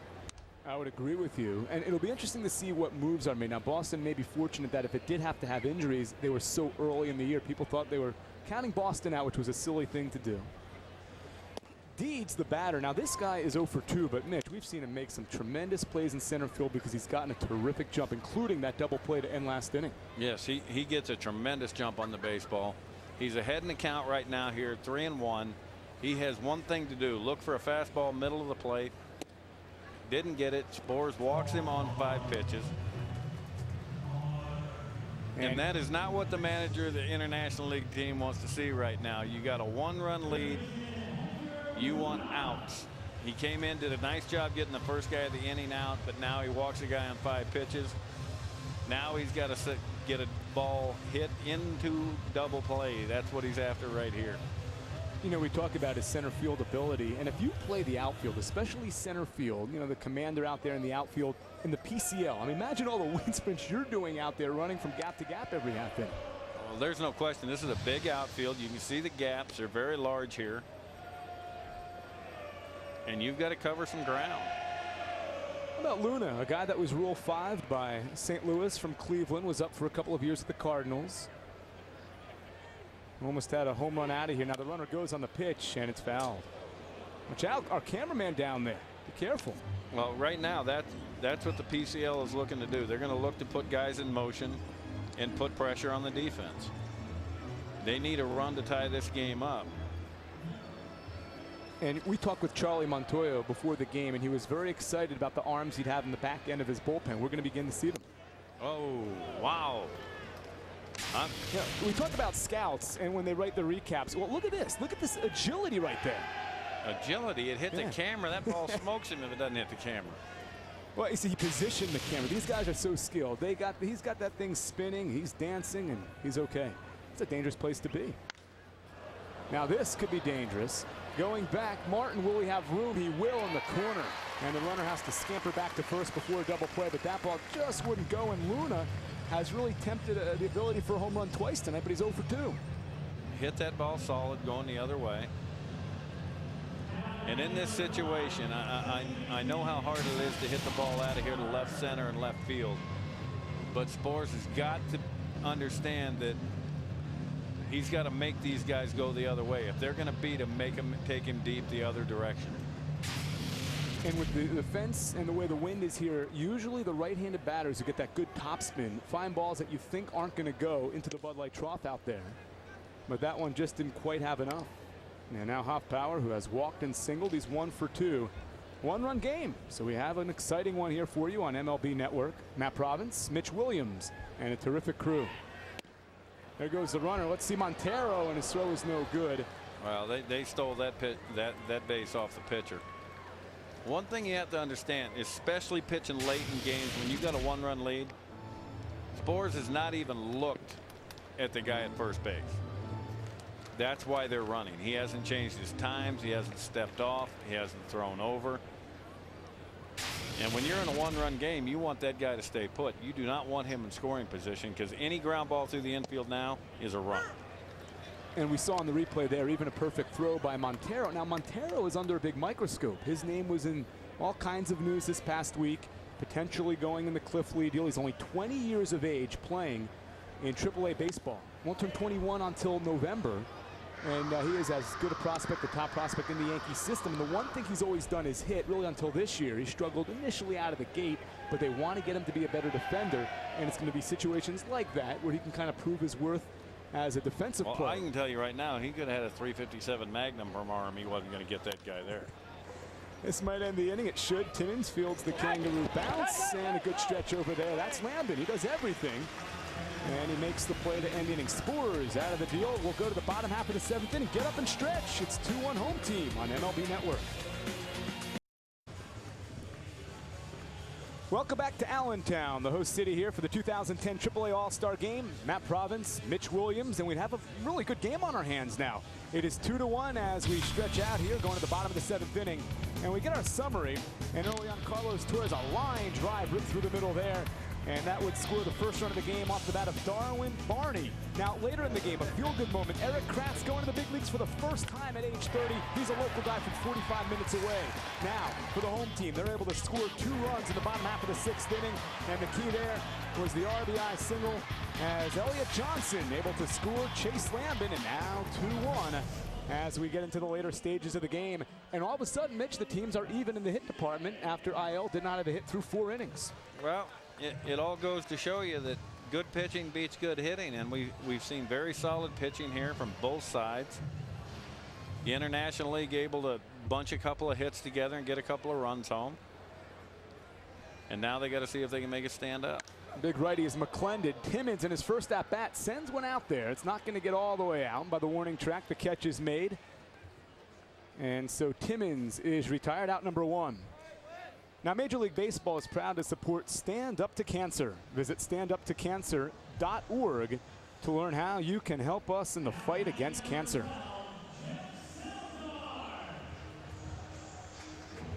And here is the first at bat for a guy who's been in the big leagues with Arizona, Colorado, and even Pittsburgh. And that is Jeff Salazar, right now playing for the Norfolk Tides, the Orioles affiliate, facing Mike McClendon of the Brewers organization. And you see Mike McClendon got very good numbers. Big, tall right-hander, 6'5", 215 pounds. And working ahead in the count. That's what managers want. This point in the game, he won. Number 1, he came in, got the first hitter of the inning out.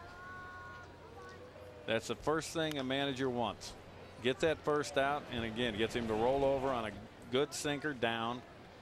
Second out of the inning, and he's making it look pretty easy right now. That's twice as nice, and now there's your guy K again. Yeah, there's K, double K playing first base, makes a nice play. Dustin Martin's going to try to get off the K. He's got a couple of strikeouts and 2 at-bats. The Rochester outfielder having a breakthrough year here this season for the AAA Twins team. See 55 RBIs. Not hitting much for average at 266, but got 9 homers and 55 ribbies. So he's obviously getting hits when he needs to with men on base.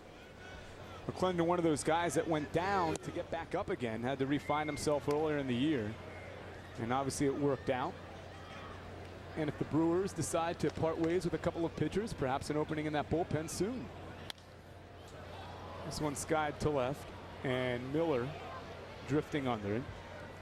And that'll do it. Boy, a quick inning there. A 6-pitch inning, in fact, as we have played 7. It is still 2-1 IL on the AAA All-Star Game here on MLB Network. A video definition of minor league baseball right there. Father and son enjoying a beautiful night and a great game, 2-1 internationally. And MLB.TV is baseball everywhere. Get over 100 live out-of-market games per week in HD quality where available on your computer. Visit MLB.TV for details.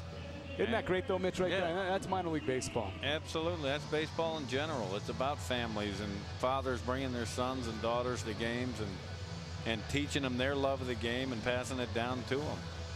That's how generations continue to love this game. Easier for these 3 Musketeers because they're front row. They got Bob Uecker seats, right? They are bitter right now. They want a foul ball. They got their gloves with them. That's too close for me at this point in my life. What about you? Yeah, I was playing wiffle ball last night with my kids, and one of them smoked me. So I'm still recovering from the wiffle ball injury last night. You see there, look at that. I mean, these kids are having such a good time. Of course, what would be baseball without a cell phone, too? The passive sport it is. Yeah, times have changed a little bit. Mike Dunn is a very good left-handed relieving prospect here for the Atlanta Braves. Just acquired. He had been a big prospect for the New York Yankees, but as part of the deal where Granderson wound up coming over from Detroit, Dunn wound up in Atlanta. And we're seeing a pretty good left-handed batter against a veteran Lindsey, who last at bat a 13-pitch sequence before finally being struck out by Pat Mish. Well, I can tell you right there, Mike Dunn just overmatched Lindsey with that fastball. That was a straight downhill 4-seamer, and Lindsey could not catch up. And actually sped his bat up by throwing him a breaking ball in that situation. Well, you see the veteran, and we talked about it earlier, even though he struck out, it was after 13 pitches, and this guy has great command of that bat in that strike zone. And a guy hitting .402 right now is aboard, and all of a sudden that tying run is aboard here in the top half of the 8th inning. And this is what pitchers will learn. You have to be able to learn to recognize where the bat is in relationship to the baseball when a hitter swings through a pitch. If Dunn had recognized that that ball that he just threw Lindsey was so far by him, there's no way he'd have thrown him a breaking ball and sped up his bat. He'd have come right back with a fastball, elevated it in the zone just a little bit because he'd have to cheat to catch up to it.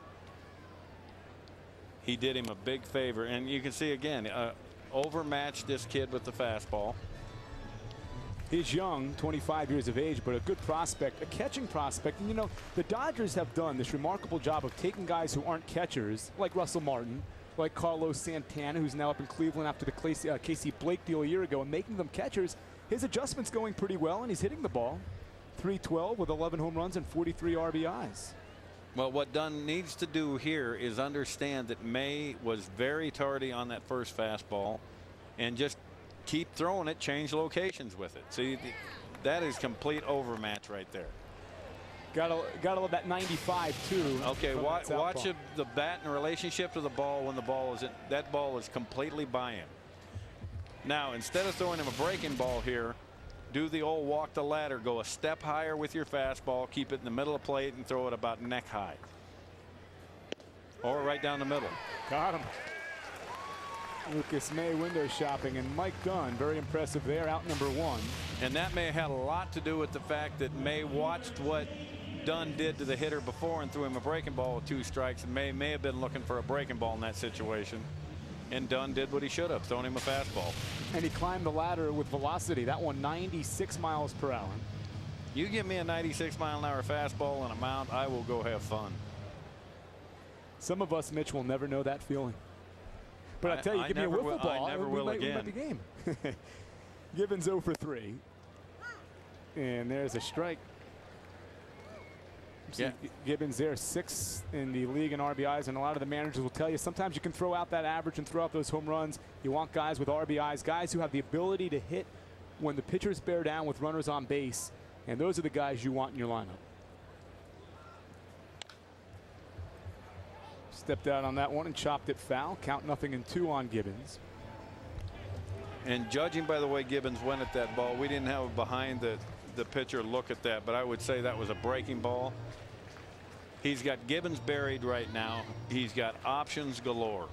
Again, he can go up in the zone, up in the middle with a fastball, or bounce a breaking ball here. All the pressure is on the hitter at this point. Done a 1.05 ERA in 33 games this year. And that's a filthy breaking ball right there to strike him out. And really what made it worse there, lefty on lefty. I mean, that ball went from Gibbons' back pocket to the low outside corner. Watch this thing slide away from the left-handed batter. Zip. And just in what I've seen out of Dunn in the 3 hitters he's faced, this guy has easily big league stuff. Left-handed, throwing above 95 miles an hour with that breaking ball. Miller is 1 for 3. Tying run on first. And, you know pitching, and you know what's going on right now in baseball. Atlanta getting hot, getting Jurgens back as well. But they have some good arms, as they always seem to, in AAA with Gwinnett. And obviously Dunn, one of those good back-end bullpen arms. Most definitely. And I don't see Atlanta parting with this kid. He is what I would call an insurance policy. I'm not quite sure where the umpire called that pitch. So we have seen Dunn ahead of a couple of guys, 0-2. But now let's see, as he falls behind 2-0, what happened. I guess he called it up, but that looks like belt high to me. So I think every pitch is a strike. He's going again with the fastball. And you got the strike. Now I'm glad your broadcasting career has really gone well, Mitch, because it doesn't seem like the umpires union is going to come looking for you to take somebody's place. No. That philosophy. No. Spoken like a true pitcher. I would, hitters would hate me. If the catcher catches it, it's a strike as far as I'm concerned. Again, that tying runner is aboard, and the bat goes flying. The ball doesn't. Look out there in the dugout. The IL dugout just got a hammer toss that would qualify this guy for the Olympic Games. And they throw it back. Forget about the ball like in Wrigley. They get rid of the bat here at Coca-Cola Park from that third base side. Now, Dunn needs to realize here that the hitter is completely overmatched. And who's down? Somebody is down for the count in there. In this situation, the hitter, in order to catch up, is going to have to cheat. This is where you throw the fastball up middle of the plate to where he cannot recognize in or out, and he's got to go after it if it's up. Pretty good try at a backdoor breaking ball. Well, now that tying runner gets a head start. You know, that was Jose Constanza who survived that bat toss. He's below the weather tonight. That's why he was out of the starting lineup. That pitch there, the backdoor breaking ball, just missed off the outside corner. Fans want Dunn to strike out the side. 2-1. Home team is leading. There goes the runner. Yeah. And a swing and a miss. Absolutely overmatched. Well done. After the leadoff single, strikeout, strikeout, strikeout. Great job there. And we'll take the strikeout to break. We have played into the bottom half of the 8th inning. Still 2-1 IL here on MLB Network. Back inside Allentown, welcome in to the AAA All-Star Game in here 2010. The home team, the International League, leading 2-1. And look at this lineup we have for you coming up here on Network Games. First of all, it starts tomorrow 8 o'clock, the Dodgers and the Cards. On Friday, 7 o'clock, MLB Network, Rays at Yanks. Same matchup, a battle for the AL East on Saturday at 4 o'clock on Fox. And then back for a terrific matchup Saturday on MLB Network, a 7 o'clock affair between the Rangers and Red Sox, two teams that could very well be there at the end. And Mitch, I'd like to get your thoughts on Texas now that they've acquired Cliff Lee. Well, there's a lot of players you can acquire that people call division changers. I called them acquiring Cliff Lee the division clincher. They've already got a 4.5 game lead in that division. And I think Cliff Lee just solidified the fact that they're going to win the West this year. Montero waves there. He's behind Fernando Salas. Nothing until you see Salas, who's another fine arm. Look at that ERA, down right around 2 and 16 saves for Memphis. But Montero, a guy that's really on a lot of people's radar, again, just 20, the #1 prospect in the Yankees organization, and maybe the heir apparent to the aging but very effective Jorge Posada. Well, those are 3 very weak swings right there, and it looks like a guy feeling for the baseball rather than being up there sure of himself. Yeah, that right there is a guy that is unsure of his swing and unsure of seeing the baseball right now. He's had such an easy rise up here in his minor league career, but finally a little resistance with the more savvy AAA pitcher that he faces in the International League. And we've seen at-bats like that from the terrific prospect playing in Scranton Wilkes-Barre. But again, at just 20, he's got some time to work those kinks out, especially the way Posada continues to put up numbers for New York. Well, and that's the whole deal with why they move players to AAA, whether it be a pitcher or whether it be a position player. You're going to face guys in AAA that have experience, can locate their pitches, mix their pitches, and throw them for strikes. And that's what Montero just ran into right there. Breaking balls, located fastballs, and when you get down in the count, most of the time AAA pitchers are not going to give in and throw you something in the middle of the plate. That one there he kept on the inner half, and Valaika now is 0 for 2. But Valaika is so important to this game. Now remember, he was the guy that led off the bottom half of the 6th inning, down 1-0 with a double. That double would turn into a 2-run rally, which has turned around the ball game. Now I just noticed that the pitcher Salas he throws a knuckle curve. I saw him grab it in his mitt. We'll see if he throws it here. And he goes upstairs with a fastball. Good morning, good afternoon, and good night. 6 pitches. That's a stream of milk right there. Thank you very much for coming.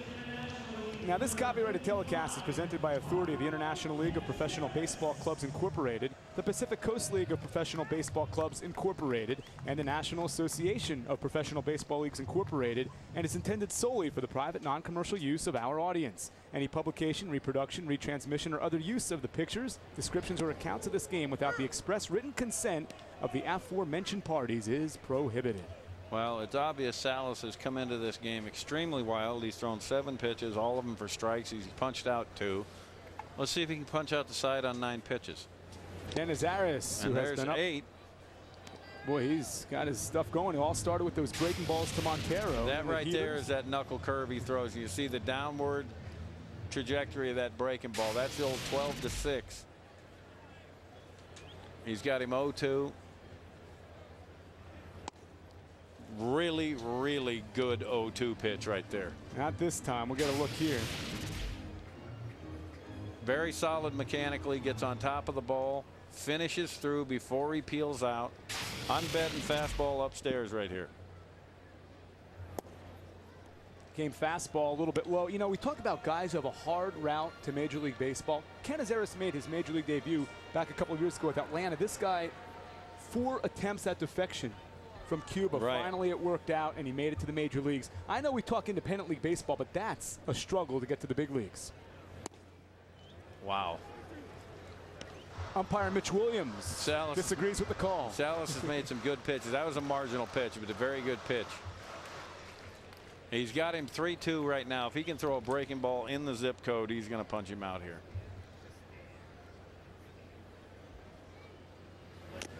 Oh my. That is what we call a protective swing, and that would be modest. That protection wouldn't level even there. qualify as an emergency hack. Canizares, a very good hitter at 30 years of age. He played with Kendry Morales, some teams in Cuba. Canizares was looking for the breaking ball right there. Okay, now you see how he's got that finger pulled up? He switched it. He's going to a fastball. Wins the battle. It's going to dunk in. So Canizares will put a runner aboard here with 2 outs in the bottom of the 8th inning. And you know, this week, kind of some tragic news. We're going to get to it. But right now, a replay on this because this was such a good inning going for Salas. What happened here? He basically he had him set up. I think if he'd have gone to a breaking ball again, he had him. But he went back to the fastball and just left the fastball in the middle of the plate. Well, we will get a pinch runner here, but you know, I wanted to bring up a couple of tragic deaths in the world of baseball. Not so much tragic in terms of guys that you hate to lose, but we're going to hold that thought because we do have a pitching change. So Salas out. We'll be back from Allentown 2-1 in the bottom of the 8th inning here on MLB Network. Back to the 2010 AAA All-Star game. Chase Lamb had a game-tying double back in the 6th inning, and now he bats with a runner on and 2 outs. New pitcher is Mark Reynolds, another lefty, and he's ahead. Matt Reynolds. Yeah, it is Matt Reynolds. I don't mean to correct you, but I think it's Matt. And you'd figure a guy whose name is Matt wouldn't. Hangs out on the porch a lot. Lamb now down 0-2. That's good. Constanza is a pinch runner at first. This guy was going to start, didn't feel well today, and he's feeling better, but that bat that went into the dugout very nearly put him back into bed. Fortunately, he was able to avoid what was a hammer throw into that third base side dugout. Wow. That ball had a little bit of bite to it. Reynolds comes in, gets ahead 0-2, bounces a breaking ball of some sort. One breaking ball or a split. Mitch, did you ever think there'd be a day when we talk about Colorado being a team that is somewhat pitching rich? Yeah, I think every organization at times is going to go through periods where they have very solid pitching, and that is dismissed. I'd consider that solid by Matt Reynolds. All right, we go to the 9th inning. The home team trying to hold on, leading 2-1 on MLB Network. The baseball family, not just the New York Yankees and their fans, lost a couple of legends here. Beginning with their legendary PA voice, Bob Shepard passed away just short of 100 years. Bob Shepard, the PA announcer, and one that is often mimicked, never duplicated. And so our best out to his remainder, his survivors, but a wonderful guy for the sport, an ambassador, and then it was followed up by another big hit for the Yankees, George Steinbrenner. Love him, hate him, indifferent. This guy helped revolutionize the game, and in the bottom, he loved winning more than anybody, and that's the name of the game. And George Steinbrenner at 80 years old, we wish, obviously, his family well, but 2 legends, and tough week anytime you have this happen to one baseball organization. Absolutely. The Yankees lost 2 wonderful people, and the measure of a man for me is what he does that isn't publicized. And Mr. Steinbrenner was somebody that did many, many charitable things, that did not want any recognition for it. And that, to me, is how you measure a man. And I agree. And, you know, when you get guys like this on the mound, you miss Bob Shepard because he would have loved to have pronounced, and he did actually during his time, 2 years up with the Yankees, parts of Jonathan Al Baladejo. I would have loved to have heard him pronounce the K. You're talking about Kaiahua. Yeah, Kaiahua. Kila. No batting Kaiahua. I remember reading an article years back. His favorite, apparently, I don't know if it changed over the years, was Salome Barojas. And Al Baladejo kind of gives me a little flashback to that. I got the privilege of playing in Chicago when Harry Carey did the broadcasting, and I was Mitch Wilkerson, Mike Williams. I was everything but Mitch Williams when I played there in Chicago. And it's amazing how much more enjoyable, really, these guys in their roles make the game. Obviously, Harry Kalas, a tragic story here for Phillies fans, but right after he got what he always wanted, a chance to call the World Series and win one. Yeah. And so it ended perfectly for Harry the K, a legend here in this area. Harry did exactly what he wanted to do. He wanted to go just like his best friend Whitey did, still doing what they do, games. Foul back. Now, the numbers for Al Baladejo, we can use the term filthy because that works out perfectly. I mean, this guy this season has had about as good as a year you can have. A 1.01 ERA, 29 saves and 31 opportunities. That leads the International League, and his average against just 159. I mean, this guy has been tough. Wasn't always a closer. Came up a starter. Remember the Pittsburgh Well, most Pirates? of us did. Most of us all came up as starters and proved we could go 2 innings, the first 2 or the last 2. And as I said earlier, it would not surprise me in the least bit with Jabba Chamberlain's struggles so far this year in New York if we see this guy in the Yankee bullpen later on this summer. Now, the ERA last year in a stint, a little bit high, but any time in that ballpark, you could still keep your team around. You'll win games. And out of the bullpen, had 5 of those Phil Regans, those vulture wins. That's okay. Wins You'll are take wins. them, won't you? I don't care how you get them. A win is a win is a win. It'll be an 0-2. And there's a pop-up on the infield. And there is out 1. The International League is now 2 outs away from winning for the whole team. Let's get a look at Jonathan Al Baladejo, a native of Puerto Rico. And here he is wearing the pinstripes. This is something you might see later in the year. Very solid breaking ball, as you see there. Does he have the Jabba Chamberlain fist pump there? And that's the thing about it. When you're going to throw in the latter half of the game and your job is to get 1, 2, or 3 outs, you can let your emotion come out. That's why I disagreed with the fact that they were trying to make Jabba Chamberlain a starter. He is not wired to do that. Luis Cruz takes that breaking ball, and again, Al Baladejo ahead. Now, you're talking about a guy, I mean, 29 saves. Now, remember, they're only not even to 100 games in a 144-game schedule. He's already broken the Scranton Wilkes-Barre franchise record of 25, a chance for the International League record held by Jay Baller, guy that was with Baltimore, and he had 39 saves. And so there is a good opportunity if he doesn't get called up to have that International League record. And this is a league that's been around for 126 years. Jay Baller, a Canby, Oregon product. Grew up around where I did, up in Oregon. Fans want that strikeout. And they got it.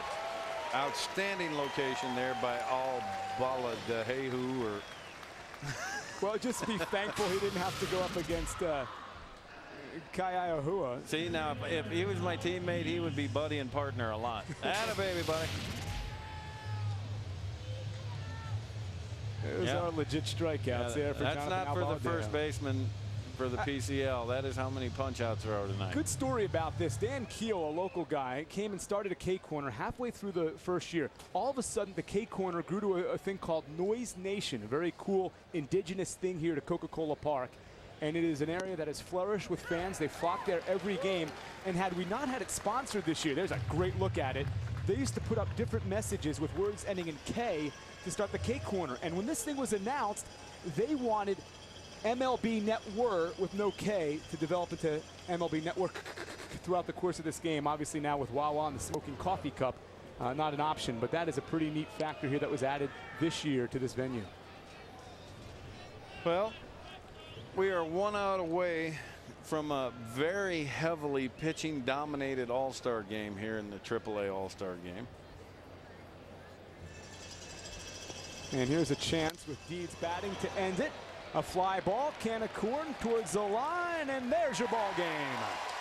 And the home team coming from behind with a 2-run 6th inning without Baladejo, a guy having a tremendous year getting the save. This home team and this home crowd going to go home happy. They now lead 7-6 in the 13 head-to-head games against the PCL. Again, your final here from Coca-Cola Park in Allentown, 2-1 International League. We'll be right back to wrap things up here on MLB Network.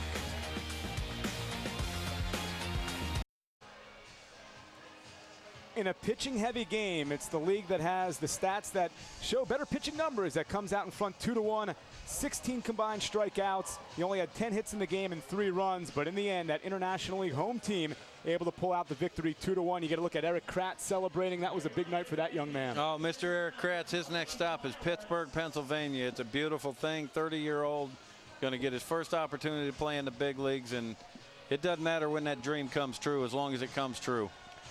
Couple of big players in the game. There you see Slamma getting the win. Al Baladejo, we talked about him as being one of those top guys in this game. He notched the save.